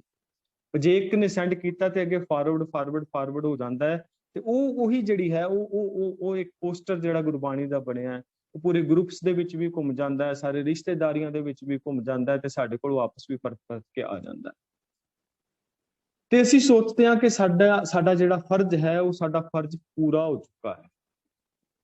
ਜੇ ਤੁਸੀਂ ਯੂਥ ਦੀ ਬਾਤ ਕਰੋ ਨਾ, ਅੱਜ ਇੱਕ ਸਗੋਂ ਸਟੱਡੀ ਦੇ ਉੱਤੇ ਰਿਸਰਚ ਵੀ ਆਈ ਹੈ ਕਿ ਜਿਹੜਾ ਮਾਨਸਿਕ ਲੈਵਲ ਪਹਿਲਾਂ ਹੁੰਦਾ ਸੀਗਾ ਸਟੱਡੀ ਦਾ ਜਾਂ ਜਿਹੜੇ ਯੂਥ ਦਾ, ਉਹ ਯੂਥ ਦਾ ਲੈਵਲ ਜਿਹੜਾ ਹੈ ਉਸ ਢੰਗ ਦਾ ਨਹੀਂ ਰਿਹਾ ਜਿਹੜਾ ਕਿ ਪਹਿਲਾਂ ਹੁੰਦਾ ਸੀ। ਕਾਰਨ ਕੀ ਹੈ ਕਿ ਅੱਜ ਉਹਨਾਂ ਦੇ ਅੰਦਰ ਕ੍ਰੀਏਟੀਵਿਟੀ ਨਹੀਂ ਰਹੀ, ਜਿਹੜੀ ਡਿਸਕਸ਼ਨ ਦਾ, ਜਿਹੜੀ ਵਿਚਾਰ ਦਾ, ਪਹਿਲਾਂ ਜਿਹੜੇ ਕਲਾਸ ਦੇ ਅੰਦਰ ਜਿਹੜੇ ਸਟੂਡੈਂਟਸ ਜਿਹੜੇ ਨੇ ਉਹ ਵਿਚਾਰਾਂ ਸਾਂਝੀਆਂ ਕਰਦੇ ਸਨ, ਹੁਣ ਉਹ ਬੱਚੇ ਜਿਹੜੇ ਨੇ ਉਹ ਕਿਤੇ ਨਾ ਕਿਤੇ ਆਪਣੇ ਆਪ ਨੂੰ ਉਹਨਾਂ ਨੇ ਆਪਣੇ ਕਮਰਿਆਂ ਦੇ ਵਿੱਚ ਬੰਦ ਕਰ ਲਿਆ। ਘਰ ਆਉਂਦੇ ਨੇ, ਪਰਿਵਾਰ ਦੇ ਨਾਲ ਕੋਈ ਵਿਚਾਰ ਨਹੀਂ, ਆਪਣੇ ਕਮਰਿਆਂ ਦੇ ਅੰਦਰ ਬੰਦ ਹੋ ਗਏ। ਸਕੂਲ ਦੇ ਵਿੱਚ ਵੀ ਜਿਹੜੀ ਉਹ ਉਸ ਲੈਵਲ ਦੀ ਵਿਚਾਰ ਚਰਚਾ ਆਪਣੇ ਯਾਰਾਂ ਦੋਸਤਾਂ ਮਿੱਤਰਾਂ ਦੇ ਨਾਲ ਉਹ ਸਾਂਝੀ ਨਹੀਂ ਕਰਦੇ। ਹੁਣ ਆ ਗਿਆ ਇਮੋਜੀ। ਇੱਕ ਗੱਲ ਜਿਹੜੀ ਕਹਿਣੀ ਹੈ ਉਹ ਸਿਰਫ ਇੱਕ ਭਾਵ ਦੇ ਰਾਹੀਂ ਵਿਅਕਤ ਕਰ ਦਿੱਤੀ ਜਾਂਦੀ ਹੈ ਕਿ ਜਿਸ ਬੰਦਾ ਉਦਾਸ ਹੈ ਤੇ ਮਾੜਾ ਜਿਹਾ ਸੈਡ ਦਾ ਉਹਨੇ ਇਮੋਜੀ ਪਾ ਦਿੱਤਾ, ਸੋ ਇੱਥੇ ਉਹ ਸਮਝਦਾ ਹੈ ਕਿ ਮੇਰੀ ਜਿਹੜੀ ਹੈ ਉਹ ਗੱਲ ਜੋ ਮੈਂ ਕਹਿਣੀ ਚਾਹੁੰਦਾ ਸੀ ਉਹ ਪੂਰੀ ਹੋ ਗਈ। ਅਗਲਾ ਬੰਦਾ ਵੀ ਕਹਿ ਦਿੰਦਾ ਵੀ ਉਹ ਕੁਐਸਚਨ ਇਮੋਜੀ ਪਾ ਕੇ ਵੀ ਤੈਨੂੰ ਕਿਉਂ ਇਹ ਗੱਲ ਕਿਉਂ ਹੋਇਆ, ਕੁਐਸਚਨ ਮਾਰਕ ਪਾ ਦਿੱਤਾ ਆ। ਇੱਥੇ ਤੱਕ ਗੱਲ ਸੀਮਿਤ ਹੋ ਗਈ, ਟੈਕਸਟ ਨਾਲ ਕੰਮ ਸਾਰ ਰਿਹਾ ਹਰ ਬੰਦਾ, ਪਰ ਵਿਚਾਰ ਜਿਹੜਾ ਹੈ ਉਹ ਯੂਥ ਜਿਹੜਾ ਹੈ ਉਹ ਕਰਨਾ ਨਹੀਂ ਚਾਹੁੰਦਾ, ਕਿ ਉਸ ਵਿਚਾਰ ਦੇ ਨਾਲ ਉਹ ਜੁੜਨਾ ਨਹੀਂ ਚਾਹੁੰਦਾ। ਯਾਨੀ ਕਿ ਜੇ ਅਸੀਂ ਸਟੱਡੀ ਦੇ ਲੈਵਲ ਦੇ ਉੱਤੇ ਵੀ ਦੇਖੀਏ ਨਾ, ਜਿਹੜਾ ਸਾਡਾ ਅੱਜ ਦਾ ਐਜੂਕੇਸ਼ਨ ਢਾਂਚਾ ਹੈ, ਉਸ ਢਾਂਚੇ ਦੇ ਅੰਦਰ ਵੀ ਸਹੀ ਢੰਗ ਦੀ ਜਿਹੜੀ ਵਿਚਾਰ ਹੈ ਉਹ ਸਾਂਝੀ ਨਹੀਂ ਕੀਤੀ ਜਾ ਰਹੀ। ਇਹਦੀ ਵੀ ਸਟੱਡੀਜ਼ ਹੁਣ ਸਾਹਮਣੇ ਆ ਰਹੀਆਂ ਨੇ। ਗੁਰੂ ਸਾਹਿਬ ਸਾਨੂੰ ਕਦੋਂ ਅਵੇਅਰ ਕਰਾ ਰਹੇ ਨੇ, ਕਿੰਨੇ ਢੇਰ ਚਿਰ ਪਹਿਲਾਂ ਅਵੇਅਰ ਕਰਾ ਰਹੇ ਨੇ ਵੀ ਵਿਚਾਰ ਕਰਨੀ ਹੈ। ਇਸ ਪਾਵਨ ਬਾਣੀ ਦੀ ਬੜੀ ਬੇਸ਼ਕੀਮਤੀ ਹੈ, ਬੜੀ ਇੱਕ ਕੀਮਤੀ ਸ਼ੈ ਹੈ ਇਹ। ਇੱਕ ਨਾ ਹਬੀਬ ਰਾਈਟਰ ਹੋਇਆ ਹੈ ਪਾਕਿਸਤਾਨ ਦਾ, ਜਦੋਂ ਪਾਰਟੀਸ਼ਨ ਤੋਂ ਪਹਿਲਾਂ ਅੰਗਰੇਜ਼ਾਂ ਦੇ ਖਿਲਾਫ ਇਸਨੇ ਨਾ ਕੁਝ ਪੱਤਰਕਾਵਾਂ ਦੇ ਵਿੱਚ ਕੁਝ ਲਿਖਿਆ। ਇਸਨੇ ਆਜ਼ਾਦੀ ਦਾ ਦੌਰ ਚੱਲ ਰਿਹਾ ਸੀ, ਆਜ਼ਾਦੀ ਪ੍ਰਾਪਤ ਕਰਨ ਦੇ ਵਾਸਤੇ ਜਿਹੜੇ ਪੱਤਰਕਾਰ ਨੇ ਉਹ ਆਪਣੇ ਆਪਣੇ ਵੱਲੋਂ ਜਿਹੜੇ ਨੇ ਉਹ ਕਿਤਾਬਚੇ ਵੰਡਦੇ ਸੀ, ਕੋਈ ਲੇਖ ਲਿਖਦੇ ਸੀ, ਤੇ ਇਸ ਦਾ ਕੁਝ ਲੇਖ ਤੋਂ ਜਿਹੜੀ ਅੰਗਰੇਜ਼ ਸਰਕਾਰ ਹੈ ਉਹ ਪਰੇਸ਼ਾਨ ਹੋ ਗਈ ਤੇ ਇਸ ਨੂੰ ਲਾਹੌਰ ਦੇ ਜੇਲ੍ਹ ਦੇ ਅੰਦਰ ਡੱਕ ਦਿੱਤਾ, ਤੇ ਨਾਲ ਹੀ ਇਹਦੇ ਲਿਖਣ ਤੇ ਵੀ ਕੁਝ ਸਮੇਂ ਵਾਸਤੇ ਪਾਬੰਦੀ ਲਾ ਦਿੱਤੀ ਗਈ। ਤੇ ਜਦੋਂ ਇਹ ਜੇਲ੍ਹ ਵਿੱਚ ਰਿਹਾ ਨਾ, ਤੇ ਇਸਨੇ ਇੱਕ ਫੈਸਲਾ ਕੀਤਾ ਕਿ ਮੈਂ ਨਾ ਪਾਵਨ ਗੁਰਬਾਣੀ ਦਾ ਅਧਿਐਨ ਕਰਾਂਗਾ, ਇਹਦਾ ਮੁਤਾਲਿਆ ਕਰਾਂਗਾ। ਜਪਜੀ ਸਾਹਿਬ ਦੀ ਪਾਵਨ ਰਚਨਾ ਇਸਨੇ ਚੁਣੀ, ਤੇ ਜਦੋਂ ਜਪਜੀ ਸਾਹਿਬ ਦੀ ਪਾਵਨ ਰਚਨਾ ਇਸਨੇ ਚੁਣੀ, ਇਸ ਨੂੰ ਸਰ ਮੁਹੰਮਦ ਅਲਾਮਾ ਇਕਬਾਲ ਹੋਇਆ, ਜਿਹੜੇ ਕਵੀ, ਬੜਾ ਵੱਡਾ ਕਵੀ ਮੰਨੇ ਜਾਂਦੇ ਨੇ, ਉਹਨਾਂ ਨੇ ਇੱਕ ਚਿੱਠੀ ਭੇਜੀ, ਤੇ ਉਸ ਚਿੱਠੀ ਵਿੱਚ ਇਹ ਲਿਖਿਆ ਸੀ ਕਿ ਮੈਨੂੰ ਪਤਾ ਲੱਗਾ ਹੈ ਹਬੀਬ ਕਿ ਤੂੰ ਗੁਰੂ ਨਾਨਕ, ਬਾਬਾ ਨਾਨਕ, ਹਜ਼ਰਤ ਬਾਬਾ ਨਾਨਕ ਦੀ ਬੜੀ ਆਲਾ ਰਚਨਾ, ਜਿਸ ਨੂੰ ਜਪਜੀ ਸਾਹਿਬ ਕਿਹਾ ਜਾਂਦਾ ਹੈ, ਉਹਦੇ ਬਾਬਤ ਕੁਝ ਅਧਿਐਨ ਕਰਨਾ ਚਾਹੁੰਦਾ ਹੈ, ਕੁਝ ਲਿਖਣਾ ਚਾਹੁੰਦਾ ਹੈ, ਉਹਦੇ ਬਾਬਤ ਕੁਝ ਤੂੰ ਆਪਣੇ ਵੱਲੋਂ ਨੋਟਸ ਤਿਆਰ ਕਰਨਾ ਚਾਹੁੰਦਾ ਹੈ। ਮੈਂ ਤੈਨੂੰ ਇਹ ਗੱਲ ਕਹਿਣੀ ਚਾਹੁੰਦਾ ਹੈ ਤੇ ਤੂੰ ਬੜਾ ਮਹਾਨ, ਬੜਾ ਆਲਮ ਫਾਜ਼ਲ ਹੈ, ਪਰ ਇਸ ਰਚਨਾ ਨੂੰ ਹੱਥ ਲਾ ਰਿਹਾ ਬੜੇ ਧਿਆਨ ਦੇ ਨਾਲ ਲਾਈ, ਬੜੇ ਸੋਚ ਸਮਝ ਕੇ ਲਾਈ। ਭਾਵੇਂ ਕਿ ਤੂੰ ਇੰਟੈਲੈਕਚੁਅਲ ਹੈ, ਵਿਦਵਾਨ ਹੈ, ਪਰ ਫਿਰ ਵੀ ਇਸ ਰਚਨਾ ਨੂੰ ਬੜੇ ਧਿਆਨ ਦੇ ਨਾਲ ਪੜ੍ਹੀ, ਸਮਝੀ ਔਰ ਵਿਚਾਰੀ, ਕਿਉਂਕਿ ਇਹ ਜਿਹੜੀ ਪਾਵਨ ਰਚਨਾ ਹੈ ਇਹ ਉਸ ਬਾਬੇ ਨਾਨਕ ਦੀ ਹੈ, ਉਸ ਗੁਰੂ ਨਾਨਕ ਸਾਹਿਬ ਮਹਾਰਾਜ ਜੀ ਦੀ ਹੈ, ਜਿਹੜੇ ਮੁਰਸ਼ਿਦਾਂ ਦੇ ਮੁਰਸ਼ਿਦ, ਜਿਹੜੇ ਪੀਰਾਂ ਦੇ ਪੀਰ ਨੇ, ਜਾਂ ਆਪਣੀ ਸ਼ਬਦਾਵਲੀ ਵਿੱਚ ਜਿੰਨੇ ਉਹਨੇ ਤਸ਼ਬੀਹਾਂ ਦਿੱਤੀਆਂ ਉਹ ਉਸ ਲੈਟਰ ਦੇ ਅੰਦਰ ਉਸਨੇ ਉਹ ਸਾਰੀਆਂ ਚੀਜ਼ਾਂ ਦਿੱਤੀਆਂ। ਔਰ ਇਹ ਗੱਲ ਉਹਨੂੰ ਕਹੀ ਜਾ ਰਹੀ ਹੈ ਕਿਉਂਕਿ ਇਹਦਾ ਮਾਣ ਤਾਣ ਬੜਾ ਸੀ ਹਬੀਬ ਦਾ ਇਸਲਾਮ ਦੇ ਅੰਦਰ। ਇਹਨਾਂ ਨੂੰ ਸੈਯਦ ਕਿਹਾ ਜਾਂਦਾ ਹੈ, ਸੈਯਦਾਂ ਦੇ ਪਰਿਵਾਰਾਂ ਦੇ ਵਿੱਚੋਂ ਸੀਗਾ, ਜਿਹੜੇ ਮੁਹੰਮਦ ਸਾਹਿਬ ਦੀ ਬੇਟੀ ਦੇ ਅੰਸ਼ ਵੰਸ਼ ਦੇ ਵਿੱਚੋਂ ਸੀਗੇ, ਔਰ ਇਹਨਾਂ ਦਾ ਮਾਣ ਤਾਣ ਬੜਾ ਦਿੱਤਾ ਜਾਂਦਾ ਸੀ। ਇਹਨਾਂ ਬਾਦਸ਼ਾਹ ਦੇ ਜਿਹੜੇ ਮਹਾਵਤ ਹੁੰਦੇ ਸੀ ਉਹ ਸੈਯਦ ਹੁੰਦੇ ਸੀ, ਕਿਉਂਕਿ ਬਾਦਸ਼ਾਹ ਨੂੰ ਪਿੱਠ ਸਿਰਫ ਸੈਯਦ ਹੀ ਦੇ ਸਕਦਾ ਸੀ, ਇਸ ਕਰਕੇ ਮਹਾਵਤ ਸੈਯਦ ਨੂੰ ਰੱਖਿਆ ਜਾਂਦਾ ਸੀ, ਜਿਹੜਾ ਬਾਦਸ਼ਾਹ ਦਾ ਹਾਥੀ ਨੂੰ ਚਲਾਉਣ ਵਾਲੇ ਹੁੰਦੇ ਸੀਗੇ। ਇਹ ਉਸ ਕੁਲ ਦੇ ਵਿੱਚੋਂ ਸੀਗਾ। ਹੁਣ ਉਹਨੂੰ ਵੀ ਇਹ ਗੱਲ ਕਹੀ ਜਾ ਰਹੀ ਹੈ, ਭਾਵੇਂ ਬਹੁਤ ਵੱਡਾ ਵਿਦਵਾਨ ਹੈ, ਪਰ ਅਲਾਮਾ ਇਕਬਾਲ ਉਸ ਨੂੰ ਵੀ ਇਹ ਗੱਲ ਕਹਿ ਰਿਹਾ ਵੀ ਵਿਚਾਰ ਰਿਹਾ ਨਾ ਤੇ ਧਿਆਨ ਦੇ ਨਾਲ ਵਿਚਾਰੀ। ਲੇਕਿਨ ਅੱਜ ਸਾਡਾ ਜਿਹੜਾ ਅੱਜ ਦਾ ਜਿਹੜਾ ਸਾਡਾ ਲੈਵਲ ਹੈ, ਜਾਂ ਅੱਜ ਦੇ ਸਾਡਾ ਜਿਹੜਾ ਜੋ ਕੁਝ ਅੱਜ ਸੋਸ਼ਲ ਮੀਡੀਆ ਤੇ ਅਸੀਂ ਦੇਖ ਰਹੇ ਹਾਂ, ਜਿਸ ਢੰਗ ਦੀ ਸਾਡੀ ਵਿਚਾਰਾਂ ਹੁੰਦੀਆਂ ਨੇ, ਜਿਸ ਢੰਗ ਦੀਆਂ ਸਾਡੀਆਂ ਚਰਚਾਵਾਂ ਹੁੰਦੀਆਂ ਨੇ, ਕੀ ਲੱਗਦਾ ਹੈ ਕਿ ਸਾਨੂੰ ਕਿ ਕਿਤੇ ਵੈਕਿਊਮ ਆ ਗਿਆ ਸਾਡੇ, ਕਿਤੇ ਖਲਾ ਆ ਗਿਆ ਸਾਡੇ ਉਸ ਲੈਵਲ ਦੇ ਉੱਤੇ, ਜਿਸ ਲੈਵਲ ਦੀ ਵਿਚਾਰਾਂ ਪਹਿਲਾਂ ਹੁੰਦੀਆਂ ਸਨ। ਜਿਹੜੇ ਦੂਜੇ ਧਰਮਾਂ ਦੇ ਲੋਕ ਹੁੰਦੇ ਸਨ ਉਹ ਵੀ ਕਹਿੰਦੇ ਸਨ ਵੀ ਬੜੇ ਧਿਆਨ ਦੇ ਨਾਲ ਕਲਾਮ ਨੂੰ ਹੱਥ ਪਾਈ। ਔਰ ਅੱਜ ਤੇ ਸੋਸ਼ਲ ਮੀਡੀਆ ਦੇ ਆਉਣ ਕਰਕੇ ਅੱਜ ਤੁਸੀਂ ਦੇਖਦੇ ਹੋ ਵੀ ਫੇਸਬੁੱਕ ਦੇ ਉੱਤੇ ਰੋਜ਼ਾਨਾ ਕੋਈ ਨਾ ਕੋਈ ਲਾਈਵ ਹੋ ਕੇ ਗੁਰਬਾਣੀ ਦੀ ਇੰਟਰਪ੍ਰੀਟੇਸ਼ਨ ਕਰ ਰਿਹਾ ਹੁੰਦਾ ਹੈ। ਸੋ ਇਹਦੇ ਬਾਬਤ ਸੋਚਣ ਵਾਸਤੇ ਸਾਨੂੰ ਅੱਜ ਦੇ ਇਸ ਪਾਵਨ ਸ਼ਲੋਕ ਦੇ ਅੰਦਰ ਗੁਰੂ ਸਾਹਿਬ ਸਮਝਾ ਰਹੇ ਨੇ ਕਿ ਇਹ ਜਿਹੜੀ ਪਾਵਨ ਬਾਣੀ ਹੈ ਇਹ ਇੱਕ ਰਤਨ ਦੀ ਨਿਆਈ ਹੈ। ਰਤਨਾ ਪਾਰਖ ਜੇ ਹੋਵੇ, ਜੋ ਹੋਵੇ ਸੋ ਰਤਨਾ ਕਰੇ ਵਿਚਾਰ। ਹੁਣ ਇਸ ਪਾਵਨ ਬਾਣੀ ਦਾ ਜਿਹੜਾ ਪਾਰਖੂ ਹੋਵੇਗਾ ਨਾ, ਉਹੀ ਇਸ ਪਾਵਨ ਬਾਣੀ ਦੀ ਵਿਚਾਰ ਕਰ ਸਕਦਾ ਹੈ। ਜੇ ਪਾਰਖੂ ਚੰਗਾ ਨਹੀਂ ਹੋਵੇਗਾ, ਹੁਣ ਜੇ ਮੇਰੇ ਸਾਹਮਣੇ ਕੋਈ ਹੀਰਾ ਲਿਆਏ, ਮੈਂ ਤੇ ਹੀਰਾ ਵੇਖਿਆ ਹੀ ਨਹੀਂ ਅੱਜ ਤੱਕ, ਤੇ ਮੈਂ ਆਖਾਂ ਵੀ ਮੈਂ ਜੋਹਰੀ ਹਾਂ, ਤੇ ਮੈਂ ਉਹਦੀ ਪਰਖ ਨਹੀਂ ਕਰ ਪਾਵਾਂਗਾ। ਜਿਹੜਾ ਡਾਕਟਰ ਜਿਹੜਾ ਹੈ, ਜੇ ਉਸਨੇ ਸਹੀ ਢੰਗ ਦੇ ਨਾਲ ਉਸਨੇ ਆਪਣੀ ਸਟੱਡੀ ਨਹੀਂ ਕੀਤੀ, ਤੇ ਉਹ ਕਿਸੇ ਮਰੀਜ਼ ਦਾ ਇਲਾਜ ਕਿਵੇਂ ਕਰੇਗਾ ਜੇ ਜਦੋਂ ਤੱਕ ਉਸਨੂੰ ਕੋਈ ਡਾਇਗਨੋਸ ਹੀ ਨਾ ਕਰਨਾ ਆਏ। ਉਹ ਵੈਦ ਕਿਵੇਂ ਬਣ ਸਕਦਾ ਹੈ, ਉਹ ਡਾਕਟਰ ਕਿਵੇਂ ਬਣ ਸਕਦਾ ਹੈ। ਜਿਵੇਂ ਭਾਈ ਗੁਰਦਾਸ ਜੀ ਇੱਕ ਥਾਂ ਦੇ ਉੱਤੇ ਇੱਕ ਆਪਣੀ ਵਾਰ ਦੇ ਅੰਦਰ, ਇੱਕ ਪੌੜੀ ਦੇ ਅੰਦਰ ਸਮਝਾਉਂਦੇ ਨੇ ਨਾ ਵੀ ਦੋ ਭਰਾ ਸੀਗੇ, ਤੇ ਉਹ ਦੋ ਭਰਾਵਾਂ ਨੇ ਦੇਖ ਲਿਆ ਕਿ ਊਂਠਾਂ ਦਾ ਕਾਫਲਾ ਜਾ ਰਿਹਾ ਹੈ। ਉਹਦੇ ਵਿੱਚ ਜਿਹੜਾ ਛੇੜੂ ਸੀ ਉਹਨਾਂ ਦਾ, ਉਹਨੇ ਵੇਖਿਆ ਵੀ ਇੱਕ ਊਂਠ ਬੜੀ ਪਰੇਸ਼ਾਨੀ ਦੇ ਵਿੱਚ ਹੈ, ਲੰਮਾ ਪੈ ਗਿਆ, ਉਹਨੂੰ ਸਾਹ ਨਹੀਂ ਆ ਰਿਹਾ, ਤੇ ਉਹਨਾਂ ਨੇ ਉਹਨੂੰ ਫੜਿਆ, ਊਂਠ ਨੂੰ ਲੰਮਾ ਪਾਇਆ, ਲੰਮੇ ਪਾ ਕੇ ਉਹਦੇ ਗਲੇ ਤੇ ਇੱਕ ਬੜੇ ਵੱਡੇ ਪੱਥਰ ਦੇ ਨਾਲ ਵਾਰ ਕੀਤਾ, ਔਰ ਉਹ ਜਿਹੜਾ ਅੰਦਰ ਖਰਬੂਜ਼ਾ ਫਸਿਆ ਸੀਗਾ ਉਹਦੇ ਗਲੇ ਦੇ ਵਿੱਚ, ਉਹ ਫੇਰ ਦਿੱਤਾ ਜਾਂਦਾ ਹੈ, ਔਰ ਊਂਠ ਦਾ ਸਾਹ ਜਿਹੜਾ ਸੌਖਾ ਹੋ ਜਾਂਦਾ ਹੈ। ਹੁਣ ਦੋਵੇਂ ਭਰਾਵਾਂ ਨੇ ਇਹ ਗੱਲ ਦੇਖ ਲਈ, ਪਿੰਡ ਵਿੱਚ ਗਏ, ਤੇ ਜਦੋਂ ਪਿੰਡ ਵਿੱਚ ਪਹੁੰਚੇ ਤੇ ਉੱਥੇ ਇੱਕ ਬਜ਼ੁਰਗ ਮਾਈ ਦੇ ਸਾਹ ਜਿਹੜਾ ਹੈ ਉਹ ਔਖਾ ਹੋਇਆ ਸੀ, ਸਮੱਸਿਆ ਤੇ ਉਹਨੂੰ ਕੋਈ ਹੋਰ ਸੀ, ਤੇ ਕਹਿਣ ਲੱਗੇ ਵੀ ਸਾਡੀ ਗਵਾਂਢਣ ਆ, ਵੀ ਅਸੀਂ ਇਲਮ ਜਾਣਦੇ ਹਾਂ, ਅਸੀਂ ਇਲਾਜ ਕਰ ਦੇਵਾਂਗੇ। ਤੇ ਗਵਾਂਢੀਆਂ ਨੇ ਵੀ ਸੋਚਿਆ ਸ਼ਾਇਦ ਬਾਹਰ ਗਏ ਸੀ, ਕੋਈ ਇਲਮ ਸਿੱਖ ਕੇ ਆਏ ਹੋਣੇ, ਕੋਈ ਇਲਾਜ, ਕੋਈ ਵੈਦਗੀ ਜਿਹੜੀ ਹੈ ਉਹ ਸਿੱਖ ਕੇ ਆਏ ਹੋਣੇ। ਤੇ ਭਾਈ ਗੁਰਦਾਸ ਜੀ ਲਿਖਦੇ ਨੇ ਵੀ ਉਹਨਾਂ ਦੋਨਾਂ ਨੇ ਉਸ ਬੁੜੀ ਬਜ਼ੁਰਗ ਮਾਈ ਨੂੰ ਲੰਮੇ ਪਾਇਆ, ਥੱਲੇ ਇੱਕ ਧੌਣ ਦੇ ਥੱਲੇ ਵੱਟਾ ਵੱਡਾ ਸਾਰਾ ਲਾਇਆ, ਤੇ ਦੂਜੇ ਪੱਥਰ ਦੇ ਨਾਲ ਮਾਰਿਆ ਧੌਣ ਦੇ ਉੱਤੇ। ਉਹ ਜਿਹੜੇ 2-4 ਸਾਹ ਆਣੇ ਸੀ ਉਹ ਵੀ ਖਤਮ ਹੋ ਗਏ, ਮੌਤ ਹੋ ਗਈ ਉਸ ਬਜ਼ੁਰਗ ਮਾਈ ਦੀ। ਵੈਦ ਚੰਗੇਰੀ ਊਠ ਨੀਲਾ ਸਿਲਵੱਟਾ ਕਚਰਾ ਪੰਨਾ, ਇਹ ਇਸ ਪੌੜੀ ਦੇ ਅੰਦਰ ਭਾਈ ਗੁਰਦਾਸ ਜੀ ਸਮਝਾਉਂਦੇ ਨੇ। ਜੇ ਡਾਕਟਰ ਜਾਂ ਜਿਹੜਾ ਇਲਾਜ ਕਰਨ ਵਾਲਾ ਹੈ, ਜੇ ਉਸ ਨੂੰ ਪਰਖ ਨਹੀਂ ਹੋਵੇਗੀ ਤੇ ਉਹ ਨੁਕਸਾਨ ਕਰੇਗਾ ਆਪਣੇ ਮਰੀਜ਼ਾਂ ਦਾ। ਸੋ ਗੁਰਬਾਣੀ ਦੇ ਅੰਦਰ ਸਾਨੂੰ ਬੇਅੰਤ ਥਾਵਾਂ ਤੇ ਇਸ ਪਰਖ ਦੇ ਬਾਬਤ ਸਾਨੂੰ ਸਮਝਾਇਆ ਕਿ ਅੰਧੇ ਕਾ ਨਾਮ ਪਾਰਖੂ ਏਵੈ ਕਰੇ ਪਾਓ, ਵੀ ਅੰਧੇ ਦਾ ਨਾਮ ਪਾਰਖੂ ਰੱਖ ਦਿੱਤਾ ਜਾਂਦਾ ਹੈ, ਔਰ ਅੰਨੇ ਹੀ ਜਿਹੜੇ ਨੇ ਉਹ ਪਰਖ ਕਰਦੇ ਘੁੰਮ ਰਹੇ ਨੇ, ਅੰਨੇ ਹੀ ਪਰਖ ਕਰ ਰਹੇ ਨੇ। ਜਿਵੇਂ ਕਿਸਾਨੀ ਦਾ ਮੁੱਦਾ ਹੈ, ਤੇ ਜਿਹੜਾ ਕਿਸਾਨੀ ਜਿਹਨੇ ਕਦੇ ਗਮਲੇ ਦੇ ਅੰਦਰ ਕਦੇ ਕੋਈ ਬੂਟਾ ਨਹੀਂ ਲਾਇਆ, ਉਹ ਵੀ ਅੱਜ ਕਿਸਾਨੀ ਦੇ ਉੱਤੇ ਗੱਲ ਕਰ ਰਿਹਾ, ਜਦਕਿ ਉਹਨੂੰ ਕਿਸਾਨੀ ਬਾਰੇ ਕੁਝ ਨਹੀਂ ਪਤਾ। ਪਾਰਲੀਮੈਂਟ ਵਿਚਾਰ ਚਰਚਾ ਦੀ ਥਾਂ ਹੁੰਦੀ ਹੈ, ਜਿੱਥੇ ਵਿਚਾਰਾਂ ਹੁੰਦੀਆਂ ਨੇ, ਪਰ ਕੀ ਤੁਸੀਂ ਪਾਰਲੀਮੈਂਟ ਦੇ ਅੰਦਰ ਜਿੱਥੇ ਵਿਚਾਰ ਕਰਨੀ ਹੈ ਕਿਸੇ ਕਾਨੂੰਨ ਦੇ ਬਾਬਤ, ਕੀ ਤੁਸੀਂ ਦੇਖਦੇ ਹੋ ਕਿ ਜਿਹੜੇ ਲੋਕ ਬੈਠੇ ਹੁੰਦੇ ਨੇ, ਜਿਹੜੇ ਨੁਮਾਇੰਦੇ ਅਸੀਂ ਚੁਣ ਕੇ ਘੱਲਦੇ ਹਾਂ, ਕੀ ਉਹਨਾਂ ਦਾ ਉਸ ਲੈਵਲ ਦੀ ਵਿਚਾਰਧਾਰਾ ਹੁੰਦੀ ਹੈ ਜਿਹੜੇ ਉਸ ਗੰਭੀਰ ਵਿਸ਼ਿਆਂ ਨੂੰ ਸਮਝ ਸਕਣ ਔਰ ਉਹਦੇ ਬਾਬਤ ਵਿਚਾਰ ਕਰ ਸਕਣ। ਜਿਹੜੇ ਨੁਮਾਇੰਦੇ ਘੱਲੇ ਜਾਂਦੇ ਨੇ, ਜਿਹੜੇ ਕਾਨੂੰਨ ਬਣਾ ਰਹੇ ਨੇ, ਉਹਨਾਂ ਨੂੰ ਆਪਣੇ ਵਿਸ਼ੇ ਦੇ ਮੁਤਾਬਕ ਹੀ ਪੂਰਨ ਤੌਰ ਤੇ ਜਾਣਕਾਰੀ ਨਹੀਂ ਹੁੰਦੀ। ਇਸ ਕਰਕੇ ਪਰਖ ਦੇ ਬਾਬਤ ਔਰ ਪਾਰਖੂ ਦੇ ਬਾਬਤ ਗੁਰਬਾਣੀ ਨੇ ਸਾਨੂੰ ਬੜੇ ਡੂੰਘੇ ਪੱਧਰ ਤੇ ਸਮਝਾਇਆ ਕਿ ਜਿਹੜਾ ਪਾਰਖੂ ਹੁੰਦਾ ਹੈ ਉਹ ਕੈਸਾ ਹੋਣਾ ਚਾਹੀਦਾ ਹੈ। ਇੱਕ ਐਗਜ਼ਾਮਪਲ ਜਿਹੜੀ ਹੈ ਉਹ ਸਾਨੂੰ ਇਤਿਹਾਸ ਦੇ ਵਿੱਚੋਂ ਵੀ ਮਿਲਦੀ ਹੈ ਕਿ ਜਦੋਂ ਗੁਰੂ ਅਰਜਨ ਦੇਵ ਸਾਹਿਬ ਜੀ ਭਾਈ ਗੁਰਦਾਸ ਜੀ ਕੋਲੋਂ ਬਾਣੀ ਲਿਖਵਾ ਰਹੇ ਸਨ, ਤੇ ਉਸ ਸਮੇਂ ਉਹਨਾਂ ਨੇ ਪੁੱਛਿਆ ਵੀ ਤੁਸੀਂ ਕਿਵੇਂ ਪਹਿਚਾਨੋਗੇ ਬਾਣੀ ਦੇ ਬਾਬਤ। ਤੇ ਉਹ ਇੱਕ ਕਵਿਤ ਅਸੀਂ ਸਾਨੂੰ ਮਿਲਦਾ ਹੈ ਕਿ ਜੈਸੇ ਅਨੁਚਰ ਨਰਪਤ ਕੀ ਪਹਿਚਾਨੇ ਭਾਖਾ, ਪਛਾਨੇ ਭਾਖਾ, ਬੋਲਤ ਬਚਨ ਖਿਨ ਬੁੱਝੇ ਬਿਨ ਦੇਖੀ। ਤੇ ਉਹ ਕਹਿੰਦੇ ਨੇ ਵੀ ਜਿਵੇਂ ਇੱਕ ਅਨੁਚਰ ਹੈ, ਜਿਵੇਂ ਇੱਕ ਨੌਕਰ ਹੈ, ਉਹ ਆਪਣੇ ਮਾਲਕ ਦੀ ਆਵਾਜ਼ ਨੂੰ ਪਹਿਚਾਨ ਜਾਂਦਾ ਹੈ।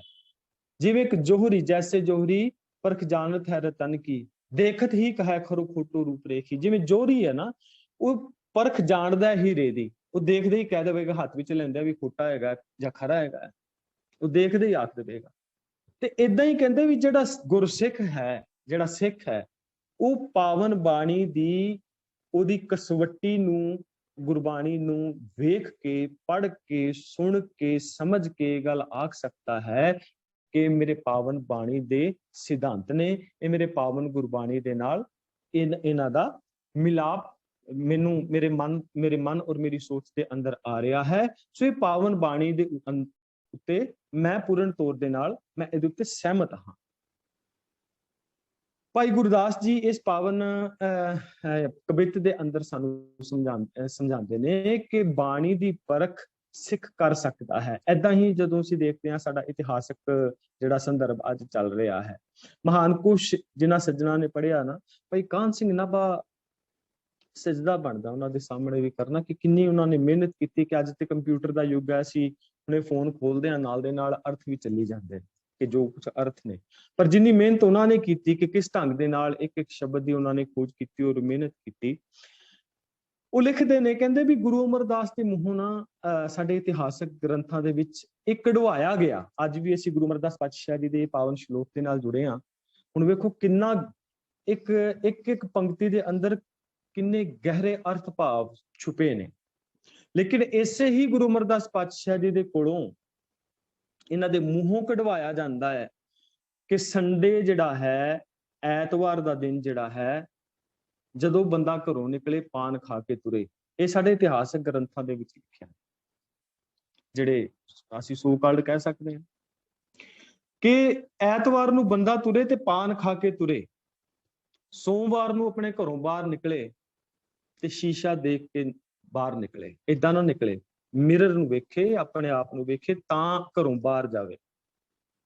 ਜਦੋਂ ਮੰਗਲਵਾਰ ਨੂੰ ਘਰੋਂ ਬਾਹਰ ਕਦਮ ਰੱਖਣਾ ਹੈ ਤੇ ਮੂੰਹ ਦੇ ਅੰਦਰ ਲੌਂਗ ਪਾਵੇ, ਹੋਰ ਬਹੁਤ ਸਾਰੀਆਂ ਉਹਦੇ ਅੰਦਰ ਦਿੱਤੀਆਂ ਹੋਈਆਂ ਨੇ ਵੀ ਆਹ ਚੀਜ਼ ਖਾ ਕੇ ਜਾਵੇ, ਆਹ ਮਿੱਠਾ ਖਾ ਕੇ ਜਾਵੇ, ਆ ਇਸ ਢੰਗ ਦੇ ਨਾਲ ਖਾਵੇ।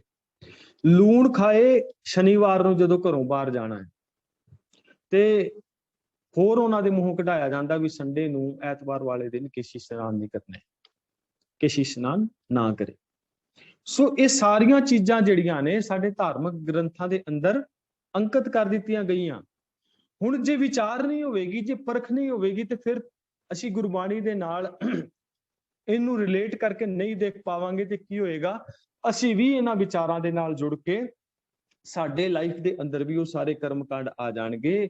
ਔਰ ਜਿਹੜੇ ਬਹੁਤ ਸਾਰੇ ਕਰਮਕਾਂਡ ਸਾਡੇ ਪਰਿਵਾਰਾਂ ਦੇ ਅੰਦਰ ਆ ਗਏ ਨੇ, ਉਹ ਇਸੇ ਹੀ ਕਰਕੇ ਆਏ ਨੇ ਕਿ ਸਾਡਾ ਜਿਹੜਾ ਡਿਬੇਟ ਦਾ ਕਨਸੈਪਟ ਸੀ, ਸਾਡਾ ਜਿਹੜਾ ਵਿਚਾਰ ਦਾ ਕਨਸੈਪਟ ਸੀ, ਸਾਡਾ ਜਿਹੜਾ ਆਪਸੀ ਗੱਲਬਾਤ ਕਰਨ ਦਾ ਢੰਗ ਔਰ ਤਰੀਕਾ ਸੀ, ਕਿਤੇ ਨਾ ਕਿਤੇ ਅਸੀਂ ਉਹਦੀ ਸੁਹਜਤਾ ਨੂੰ, ਸੁੰਦਰਤਾ ਨੂੰ ਔਰ ਕੋਮਲਤਾ ਨੂੰ ਗਵਾ ਬੈਠੇ। ਇਸ ਕਰਕੇ ਅੱਜ ਵਿਚਾਰ ਚਰਚਾਵਾਂ ਹੁੰਦੀਆਂ ਹੀ ਨਹੀਂ। ਲੋਕੀ ਇਸ ਵਿਚਾਰ ਚਰਚਾ ਨੂੰ ਬਹਿਸ ਦਾ ਨਾਮ ਦੇ ਦਿੰਦੇ ਨੇ, ਔਰ ਉਹ ਚੰਗੀ ਗੱਲ ਵੀ ਸੁਣਨ ਵਾਸਤੇ ਤਿਆਰ ਨਹੀਂ ਹੁੰਦੇ, ਕਿਉਂਕਿ ਇਹਦੇ ਵਿੱਚ ਸਾਡੀ ਆਪਣੀ ਗਲਤੀ ਹੁੰਦੀ ਹੈ। ਸਾਡੇ ਕਹਿਣ ਦਾ ਢੰਗ ਨਹੀਂ ਠੀਕ ਹੁੰਦਾ, ਸਾਡੀ ਬੋਲੀ ਕਈ ਵਾਰੀ ਠੀਕ ਨਹੀਂ ਹੁੰਦੀ, ਅਸੀਂ ਆਪਣਾ ਮੈਸੇਜ ਕਈ ਵਾਰੀ ਦੂਜੇ ਨੂੰ ਸਹੀ ਢੰਗ ਦੇ ਨਾਲ ਕਨਵੇ ਨਹੀਂ ਕਰ ਪਾਉਂਦੇ, ਜਾਂ ਉਸ ਨੂੰ ਸਹੀ ਢੰਗ ਦੇ ਨਾਲ ਅਸੀਂ ਮੋਟੀਵੇਟ ਨਹੀਂ ਕਰ ਪਾਉਂਦੇ। ਇਹਦੇ ਵਿੱਚ ਸਾਡੇ ਵਰਗੇ ਪ੍ਰਚਾਰਕਾਂ ਦੀ ਤੇ ਸਾਡੇ ਵਰਗੇ ਜਿਹੜੇ ਅਸੀਂ ਜਿਹੜੇ ਜ਼ਿੰਮੇਵਾਰ ਲੋਕ ਹਾਂ, ਜਿਹੜੇ ਬਾਣੀ ਨੂੰ ਵਿਚਾਰਦੇ ਹਾਂ, ਸਮਝਦੇ ਹਾਂ, ਔਰ ਜਿਹੜੇ ਉਹ ਮਾਪੇ ਨੇ ਜਿਹੜੇ ਆਪਣੇ ਬੱਚਿਆਂ ਨੂੰ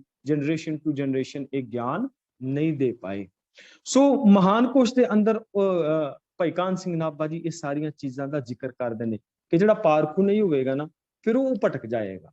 ਗੁਰੂ ਗੋਬਿੰਦ ਸਿੰਘ ਜੀ ਦੇ ਬਾਬਤ ਨਾ ਇਹ ਬਾਤ ਲਿਖੀ ਹੈ ਉੱਥੇ ਕਿ ਗੁਰੂ ਗੋਬਿੰਦ ਸਿੰਘ ਜੀ ਭੀਮ ਚੰਦ ਦੇ ਨਾਲ ਲੜਨਾ ਚਾਹੁੰਦੇ ਸਨ, ਜਿਹੜਾ ਪਹਾੜੀਆ ਰਾਜਾ ਸੀਗਾ।